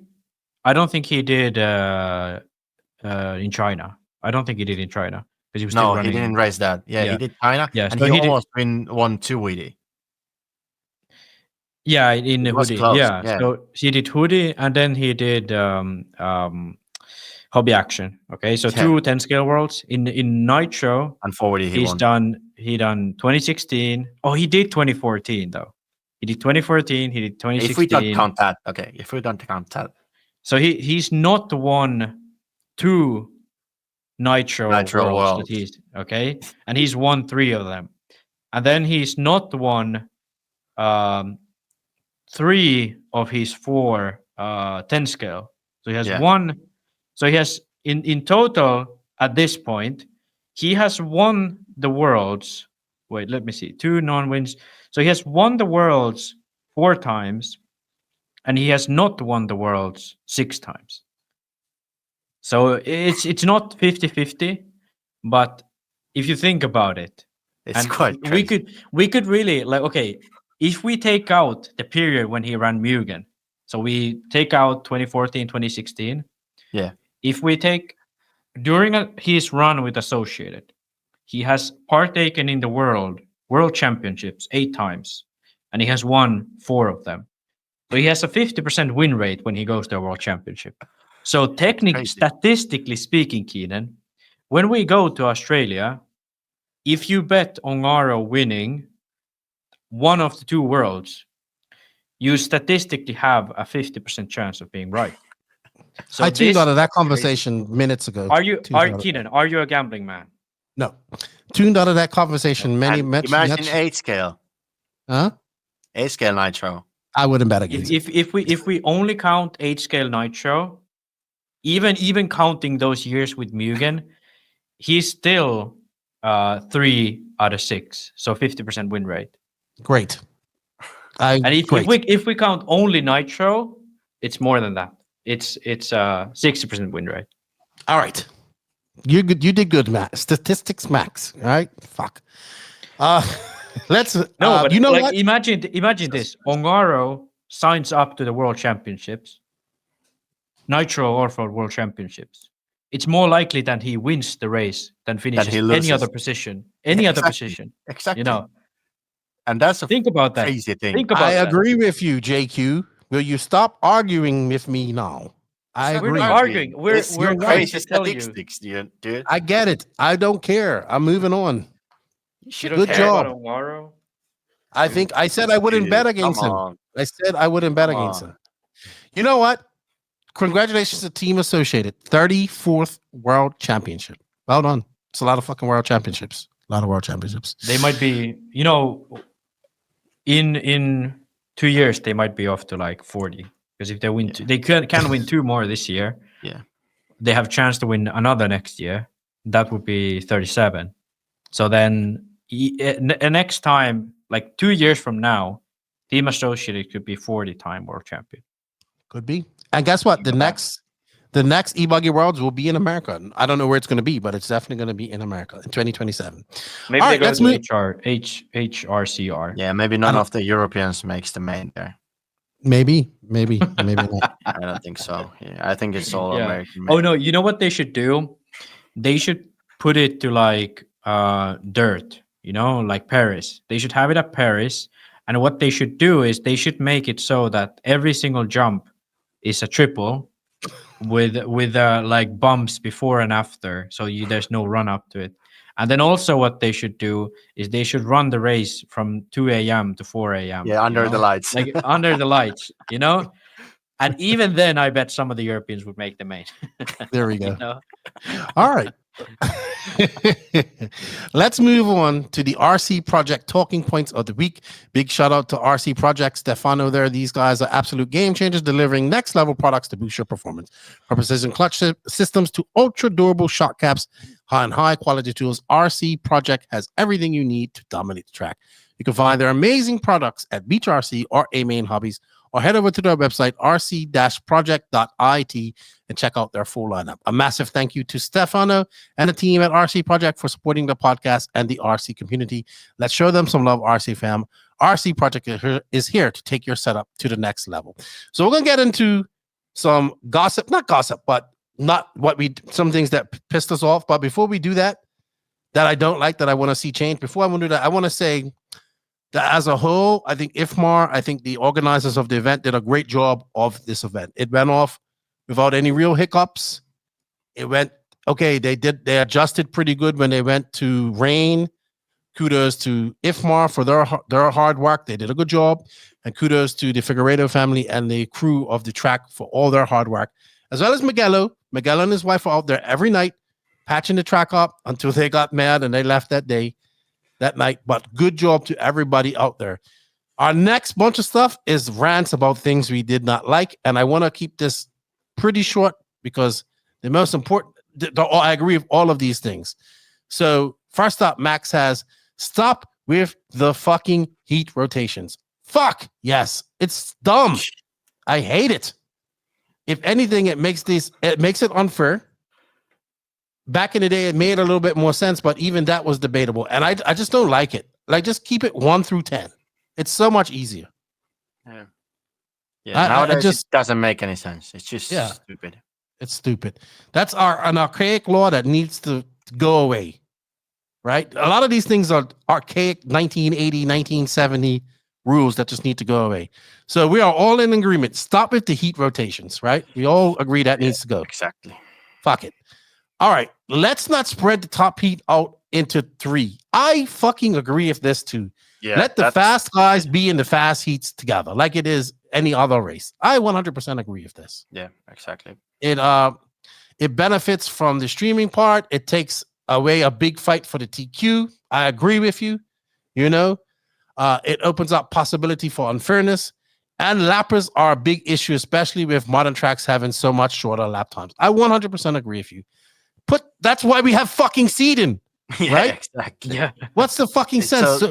It's so stupid. What did they? How did they do it? They take one from each round. Like what did they? 1, 2, 1, 2. Yeah, it's like first 3, or everyone goes to different heat. Yeah. Next 3. I think at the Euros they do like 2 and 2 also, and I think that's a little bit better. But still, it could be just normal like groups. Like the fastest guys are in the fastest heat, and then second fastest in the second fast heat. It's just much easier. I agree. That's the whole point of having seeding. Like, fuck, it's dumb. Exactly. It's dumb. I would also add that I would like to see bump ups from lower mains. I would actually think that ladder style, IFMAR, okay, we couldn't have 3 finals, but let's figure out a way where we can have bump ups from all lower mains. Like, fuck it. Like, and now they're telling me that I was listening to them talk. They're going to go for less than 10-minute mains. They're looking at doing 8 minutes. Why? Because people are complaining about not being able to do 10-minute mains with the warm up. Wait. I heard IFMAR and a team manager talking about this after the race. No. Team manager from Germany. No, and guess what? He was Austrian team manager, I think. Also, Germany. EFRA is going to 9 minutes next year for the finals. What? Yeah. Who said that? Why? I heard that too. No. I used like 4,000 milliamps in the 10-minute run. That's saying that they don't have enough power. They want to. They said there's not enough. They're using the shorties, and it's not enough to make it around 10 minutes. I don't know. You can put a stick back in if you don't make it. Okay. So, let me bring this back. We have people who complain they have too much power. And then those same people complain that I cannot make 10 minutes. Okay. Let's just try to make sense of this. And so you have too much power. Power burns electricity. What if you take off a little bit of that power and make that 10 minutes? If all the guys in the A main can make 10 minutes, I can make 10 minutes with fucking 2-year-old batteries. I bet some random fucking guy in the C main, what is it? F main can easily do 10 minutes if they just don't use that much power. Why do we try to fix something that's I don't know. I think we should be trying to go for longer run times at some point too. Yeah, I mean, it's not stock racing, dude. Yeah, it needs to be mod. You need to have power. Like Kina said, it's all about the straight beat. I did not say it's all about the straightaway. I just said that those cars were fast on the straightaway. Hey, stop trying to twist my words around. I'll put you on my knee, young man. I'm old enough to be your dad. Let's drop it to 3 minutes so we can run fucking single saddle packs, you know? Like, idiots. I could have probably run the LCG shorties and just be fine for 10 minutes. Yeah, exactly. Why? There's absolutely no issue with mileage in modern e-buggies. No. Absolutely no issue. So I like your suggestion. If you have, then get your shit together. Pretty much. Let's talk about the bump ups because I mentioned that. At least give all the finals a chance to bump up. I agree. Run a ladder system. I like your thinking. Run a ladder system Friday night, last chance Saturday morning, and then we can do the 3 finals. And then everybody, but then we have to fill in time for those 3 finals. So no, but everybody gets 3 finals or 2 finals or whatever. So you're saying have ladder format Friday night, and that would make your bump ups. And then the next day, those people will still get to race. Yeah, exactly. Okay, I like that. I like that. I like that idea. I like that idea. Because instead of now, we have 2 days of practice, 2 days of qualifying. We could you have get a 2 days practice of main. racing. You have a practice main, and then you get to race for fuck all on Saturday. You know, instead of that, what if we shorten a bit on the fucking first day of practice, had the second day of practice, maybe even have a qualifier on the second day of practice. Maybe it's going to be tough with the opening ceremony and blah blah blah blah blah blah. Okay, let's cut qualifying down to 5 rounds. Absolutely. Fuck me, count 2 out of 5. What do I care? and then go to Friday, have a ladder for the whole of Friday. TQ goes to the main, rest of the guys go to the semi, and then on Saturday we race like we did now. I agree with that. I like that. Great. That would be so much more exciting. Yeah. So much more exciting. And if we're going to be at the track for that long, we can do it. Because we don't need fucking a whole day of seating, to be honest. We don't need a whole day of seating, and we definitely do not need a whole day of practice fucking finals. And we definitely don't need 10 rounds of practice. Yes, and you know what? You don't need seating if you're not going to fucking seed people in the fucking top heats anyway. Yeah. So I definitely could be a shorter race. But then again, if we're going to have all this time, which I have no problem with going for this all this time, let's have more racing. I really like that. Having the ladder, when they say ladder main, so people have it like IFMAR style Nitro, where you have odd and evens right up to there. You got people race that entire Friday. You see bump ups, and then everybody can go race again. 3 finals the next day. You get so much more track time out of there, right? And I like that idea. I like it. I like it. Also, okay, somebody's going to say, but with Ebuggy, you only run for 10 minutes. How do you get to charge your battery? Blah, blah, blah, blah, blah, blah. Okay. You have already a gap there because, like, you need to do starting procedure. You need to do that. You need to do that. Okay. You travel to a world championship event from across the world, but I just don't have the money for another set of batteries, dude. Yeah. I have to go there with 1 set of batteries. And then, okay, you have 2 sets. Okay. You run with Ebuggies. If you want to run mains continuously, there has to be at least 60 minutes between them.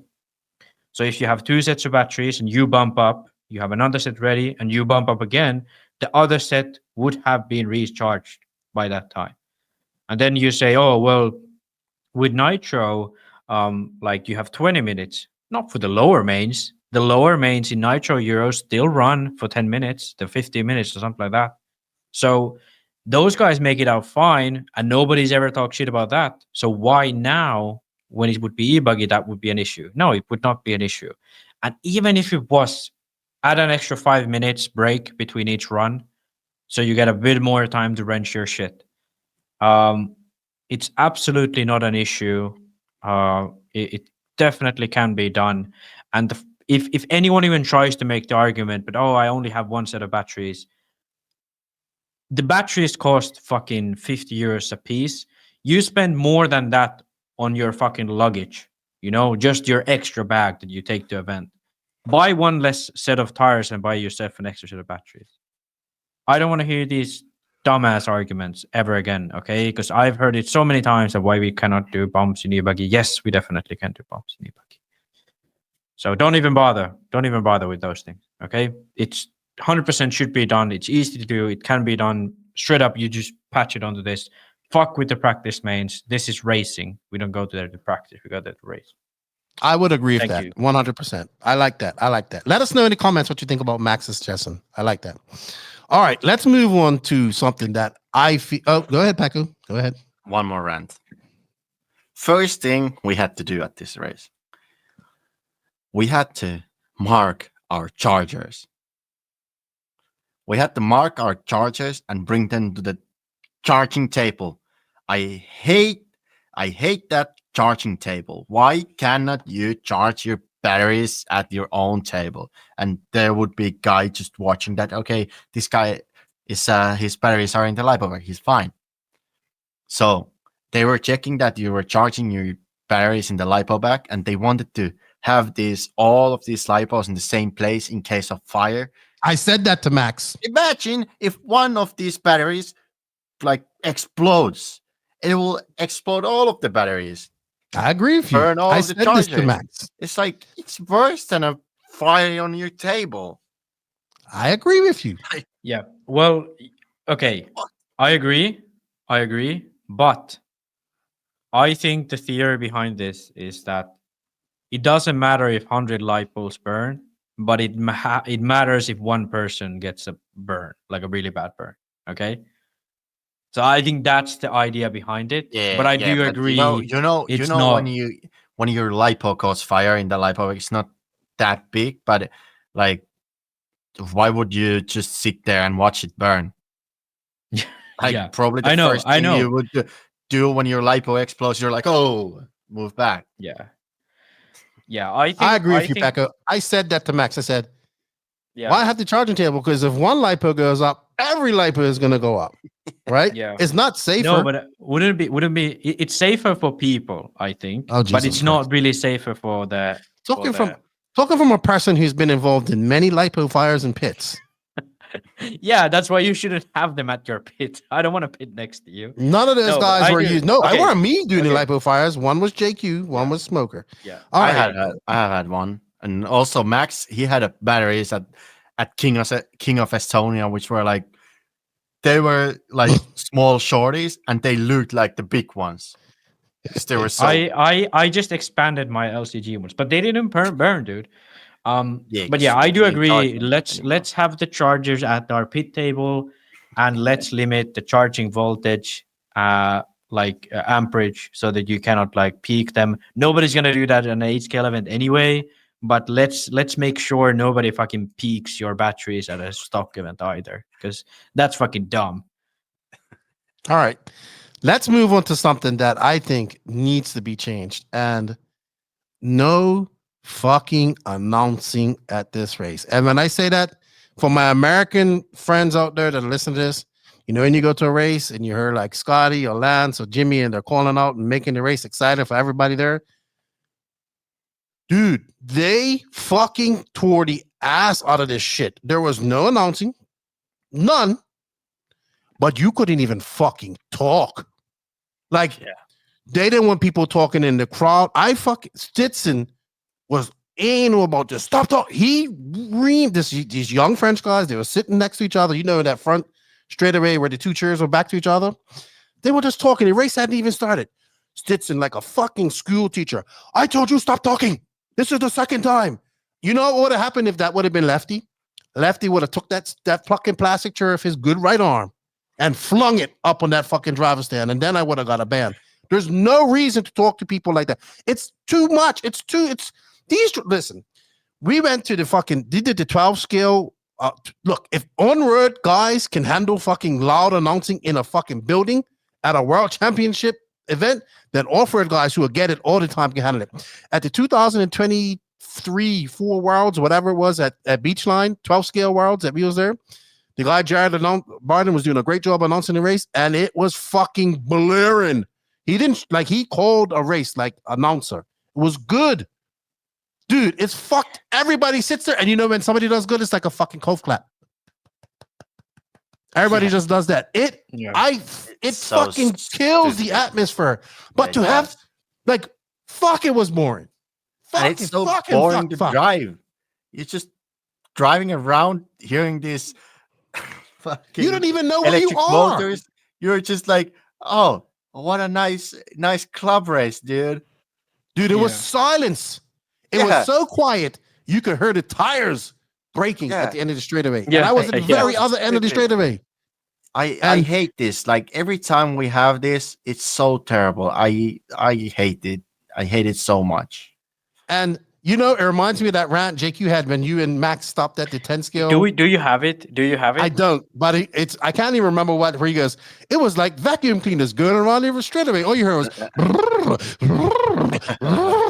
that's all you heard. It's more like you know what was the worst thing? Probably you didn't catch it, but when we were driving in the final, after the tone, the clock said 5 minutes to go. And then after that, next one was 30 seconds to go. Yeah. Yeah. That time was so fucking long.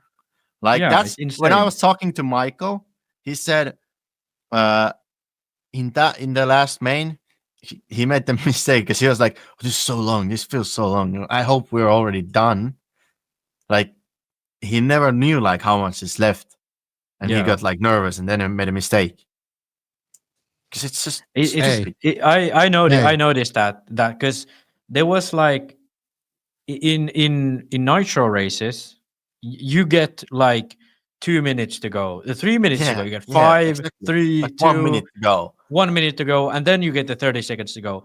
But here, where there's no announcing, like most people don't wear headsets either to get info from the mechanic, you get 5 minutes to go in a 10-minute race, and then you get 30 seconds to go. What the absolute, like, it's insane. Like, not even have those announcements. Like, I remember when I ran 10 scale Euros, I think it was in Italy.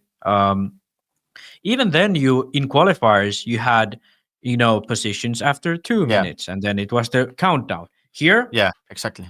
Time's running, and then 30 seconds to go. And that was all the announcements you got during qualifying. And no qualifying, order, you never knew where you were. Yeah. And actually, it was funny because there was this one round of qualifying. The time went up, and people started finishing. But when these guys were finishing, the speakers fucked up. So the speakers didn't work. Something went off. These guys were driving around the track for 1.5 minutes, and I remember Canas crashed. And he was like furious. He was smacking the driver's stand and shit like that. And the people, by the way, you finished 1.5 minutes ago, So like, because the guys just thought they were still running because like they didn't know. And you know what? Because usually you'd think that, hey, the sound cut, so probably something's going on. But now it was like they was thinking that, hey, the 30 seconds going to come. It's just going to come. Just believe in it, dude. And I heard that some drivers even said sometimes when they do say something and come on the mic, it startles them. Like you're so focused and then all of a sudden like car number, but such and such. And you're like, fuck. Like, you know what I mean? These guys have been doing this long enough to have it. And I was talking to Carlos about it. He said, look, during the start, I get it. You can't make no noise during the start because they got to hurt the turn. I get that, right? But fuck, man, these guys are used. It's so boring. Like, I'm sitting at this Worlds and I'm looking like, what if somebody new came there? They just see people sitting in silence. And it was funny because Oshin wrote up a blog about it and he described it best. And a Wembley-esque atmosphere, which is basically tennis where you don't make any noise and you just hear sliding. And then you hear yeah. You actually made the best sound effect.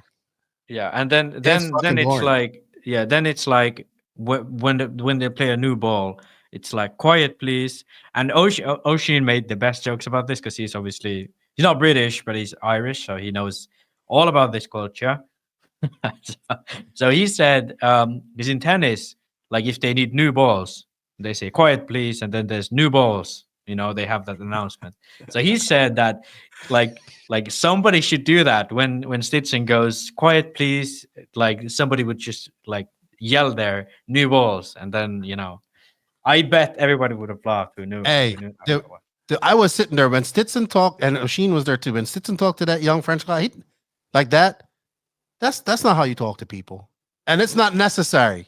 It's not necessary, and that is another archaic law or rule that needs to be done away with, because how are we supposed to attract new people or make this exciting?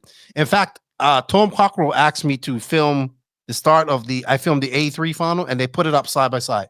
Racing with announcing, races versus it was fucking boring. And I was like, you know me, I want to make some noise. I'm like sitting there and then I'm like, fuck, if Stitzen reprimands me, I can't, it's going to kick me out for fucking being noisy or something.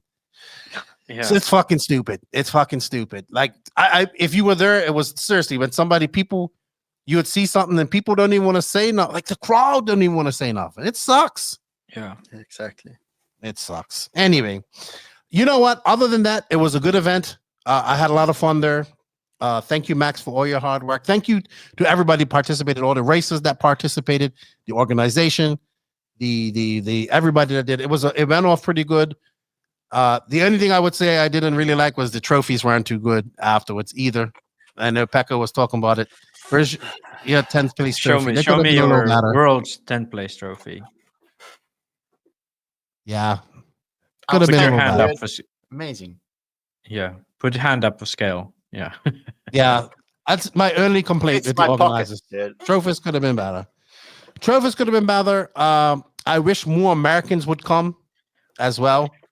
And I mean not just pro guys, but regular Americans to come race, because then it's just better, because that's what the Worlds is about. And of course, we'll get that in 2027. And I would say my other complaint was the people complaining online about the Americans not being in there and all that stuff. I get it. You want them to be there, but they ain't. But still respect the hard work that the drivers like Kaerup who won this. Respect that and understand that kid done well. Right? And that was something special that happened, in my thoughts. But he's not American. He's not American. It doesn't matter. That was something special that happened, and it should be celebrated, in my opinion. All right. For sure, they were excited to watch the B main. Yeah, it was like the Roar Nats with the Japanese guy up front.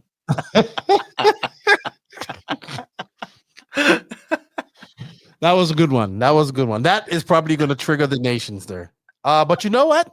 We go to the next year this time, we go to Texas for the Nitro Worlds, which I love and can't wait. And the thing is, I do really hope Americans do well. It's not like I'm laughing at them because haha, Americans funny. It's just like I'm laughing at the attitude that people have, that they just think that the Americans lose because the world is against them. No, because they of the lose track. because they lose. They lose because they are not as good. And also, sure, like the conditions are not advantageous for them, but it's it's not that when your guy doesn't win, it must have been just yeah, I this agree track with you. is bullshit. It doesn't even count. Yes, it counts. Go ask David Phend, go ask these guys. Exactly. They'll tell you they tried to win. And dude, don't tell me it doesn't matter, because when Dakota Phend was out front, you could have seen these fuckers go wild on Facebook. That's what I was going to say also. Look at the comments when Phend was fastest. Come on. Yeah. These guys were on cloud 9 on Monday, and then, So I wanted to say something. Reality hit you guys, but I wanted to finish it up with a little history lesson, because you and I had this talk, Max, and then we're going to wrap it up because we've gone way over 3 hours. We was kind of putting piecing the timeline together of when things kind of switched over where the Europeans have been better. So it's been a progress. So when the Ghanaian guys started racing, the Europeans were better racers, and the Americans were going over in the late 90s, early 2000s to get better, and they did. The Ghani and his generation became better than the Europeans to an extent. Hence, we see the Ghani winning his first World Championship 2002. Then the next year after that, it was a French guy that won it, but the Americans were heavily favored to win that as well. Then the following year, we saw Pavidis. This is when the Americans really caught up, overtook the Europeans, and it lasted for a long time. We saw Pavidis win. We saw Haro win in 2008, but at that time, Haro was racing a lot in America, bouncing back. He was on cloud 9. The Americans were fastest at that race as well. There were no, I think if I remember correctly, Badier and Savoya were the early Europeans to make the final in 2008. There were more. I think there were more Europeans in the final, but there was no European that could challenge for the title. Yeah. Mayfield, that was 2008. Rudy, 2010, we saw Cody King win. 2012, we saw Badier win in Argentina, right? But that's kind of when it starts to click, right? Badier makes that jump where he's getting better. 2014, we saw Tessman win, not American, but obviously raced on American status. And also Cavallari second, Wormwood third. Yes. But I think 2015 is when we start seeing, and we also talked about the Neo races, because the Neo races were very American style tracks. Everybody, new tracks. Europeans weren't used to that type of clay, all those type of tracks. They didn't complain. You know what they did? 2015, I think it started with Ronnevalk. He started coming over to America, wins Truggy. So if you start looking at they didn't complain. They started coming over to America to get better. And that's what they did. We moved to 2016, Ronnevalk wins the Worlds. Go to 2017, we see Ongaro wins Neo Buggy, no wing, right? 2018, it's a progression. It's a progression to where we are now. America's had its time on top as top racers. Not saying that they aren't at this moment, but that, you know, the last big generation of top racers was Mayfield, Cavallari, Tebow, right? That next generation still hasn't taken over. We're still waiting for the Mason Fullers, the Brandon Roses. These are the guys that are going to take over that mantle and go with these guys, because Mayfield's nearing the end of his career. Tebow is out of racing. Cav's nearing the end of his career, or at the end of his career. So that next generation hasn't taken over. But what the Europeans did, they didn't complain. They didn't say it was unfair. They didn't say they weren't used to this. They didn't say they didn't like racing at nights and all this type of stuff under the lights, which they do not race under in Europe, right? They went over to America, started getting better. And then I love it when people were in the comments like, wait till they come over to DNC and Silver State. Well, I hate to fucking be the bearer of bad news, but the Europeans have won those races too, multiple times with multiple different drivers. And they didn't win it. Then one guy, they got lapped this year. Okay, but they won last year. Like, you know, Canas has won Silver State and AMS. Ronnevalk has won DNC multiple times. Boots has won Silver State and freaking DNC. Barufalo won Silver State. You tell me when the last American came over and won at a European style track. At a European style track? The last American to come over and win in Europe was Lutz at the DXR race. Yeah. When he beat Ongaro. But that was a Neo style race. And you know what? The Neo race is coming back next year with Mugello and Ebuggy, and I hope all the Americans come over there as well and race, because it's going to be a one-off track. What? And you know what? They will do well. Huh? Americans, when there will be that new Neo race, Americans will do well. And the reason why they will do well is because that's something they're used to. But they won't do as well as they did 15 years ago. The Europeans are overall better, you know?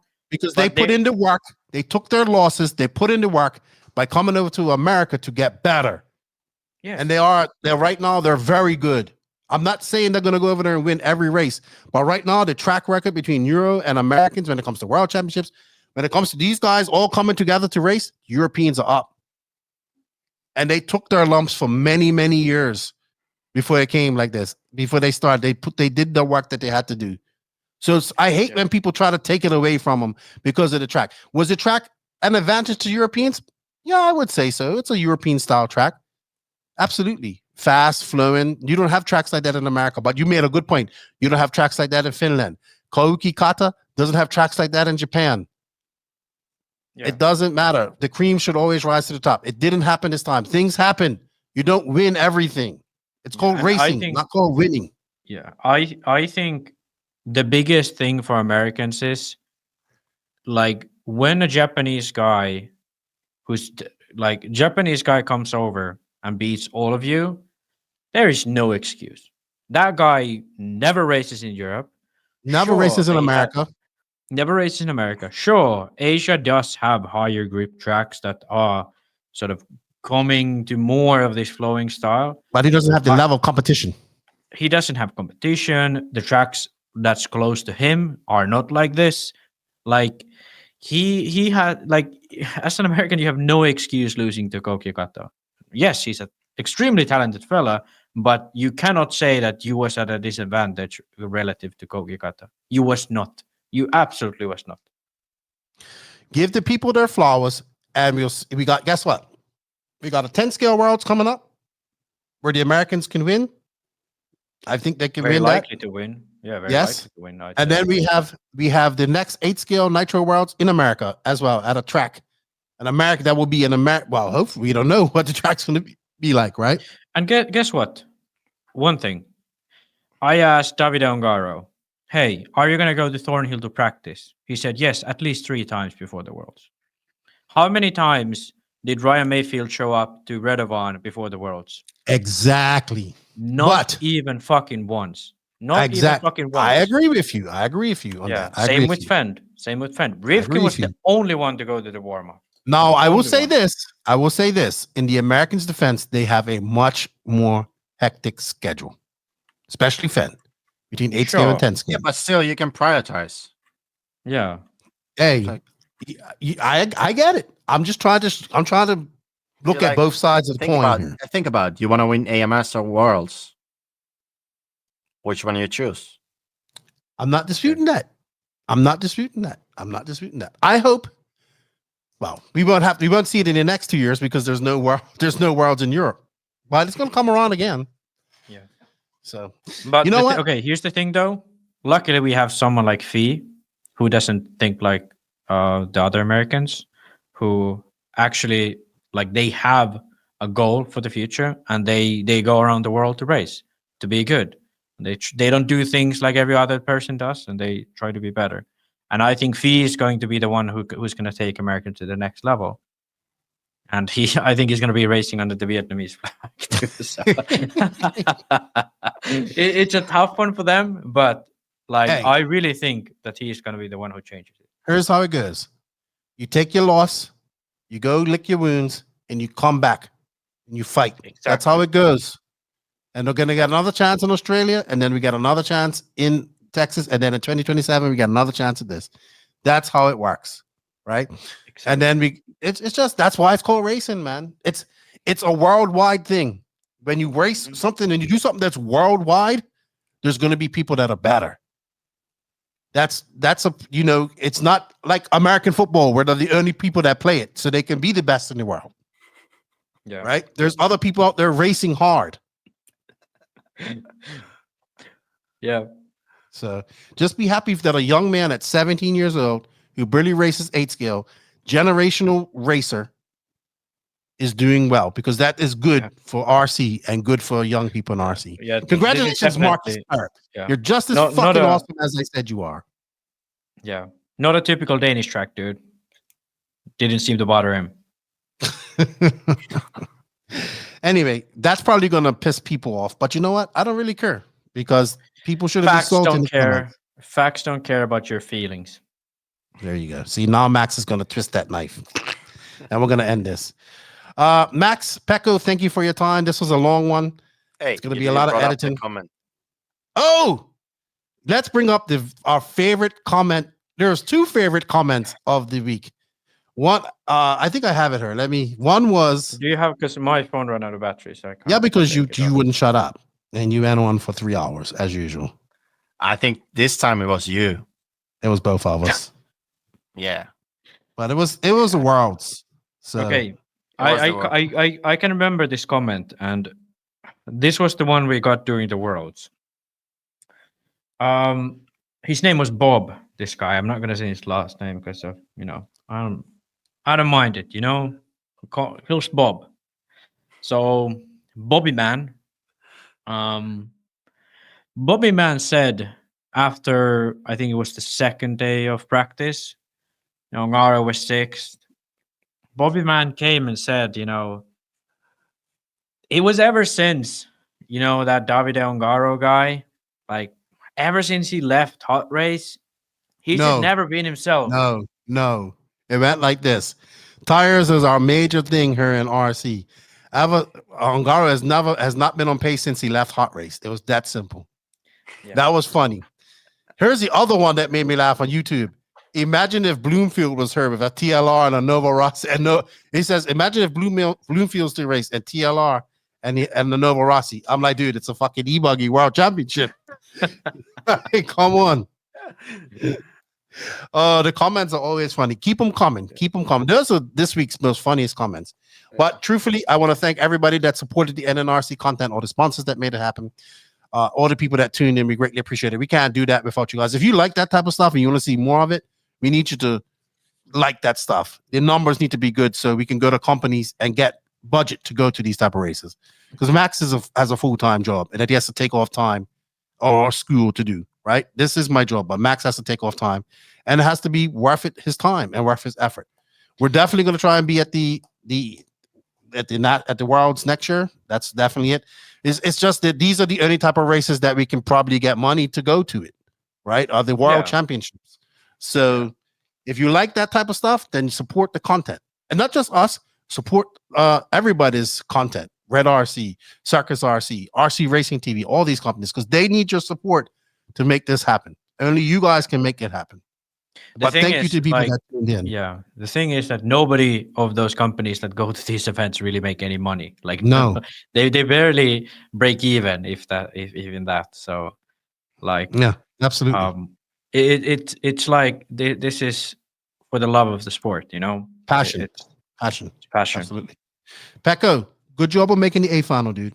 And have fun in China. I guess you leave for China when? On Tuesday night. Okay, so not long from now. Or like Monday Max, night. We're going to reconvene. We got to do some RC news and stuff like that. We haven't done a Q&A in a long time. We got to do that. I'm doing a live show next week for INS. We got some podcasts dropping next week.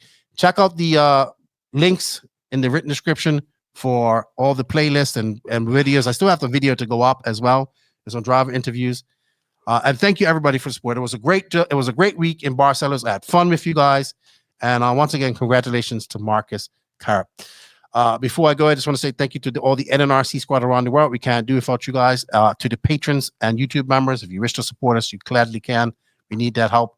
And we appreciate that. And links for all of this in the written description. Big shout out to our sponsors, J Concepts, High Tech RC, Sidewinder Fuels, Letara Racing, Invisible Speed, ML Toys, Dollar Hobbies, Side Piece Racing, Get Shit Done Coffee, Elite RC Productions, RC Project, Mayakos, Techno RC, Beach RC, Racecraft USA, and Clinic RC. Showing the sponsors some love, shows the podcast some love. From Lefty, Max, and Pekko. We're out. That was our Ebuggy Worlds. We enjoyed it. We had fun. And Max, hopefully we haven't pissed off too many people. But Pekko, we already know that one guy isn't going to listen just because of you. It could be me too. It usually is you. It usually is you. Don't act surprised, you freaking environmental anarchist. We're all going. See you later. You got to restart your vegan stuff all over again, Max. You started from scratch. You destroyed your veganity. Bye-bye.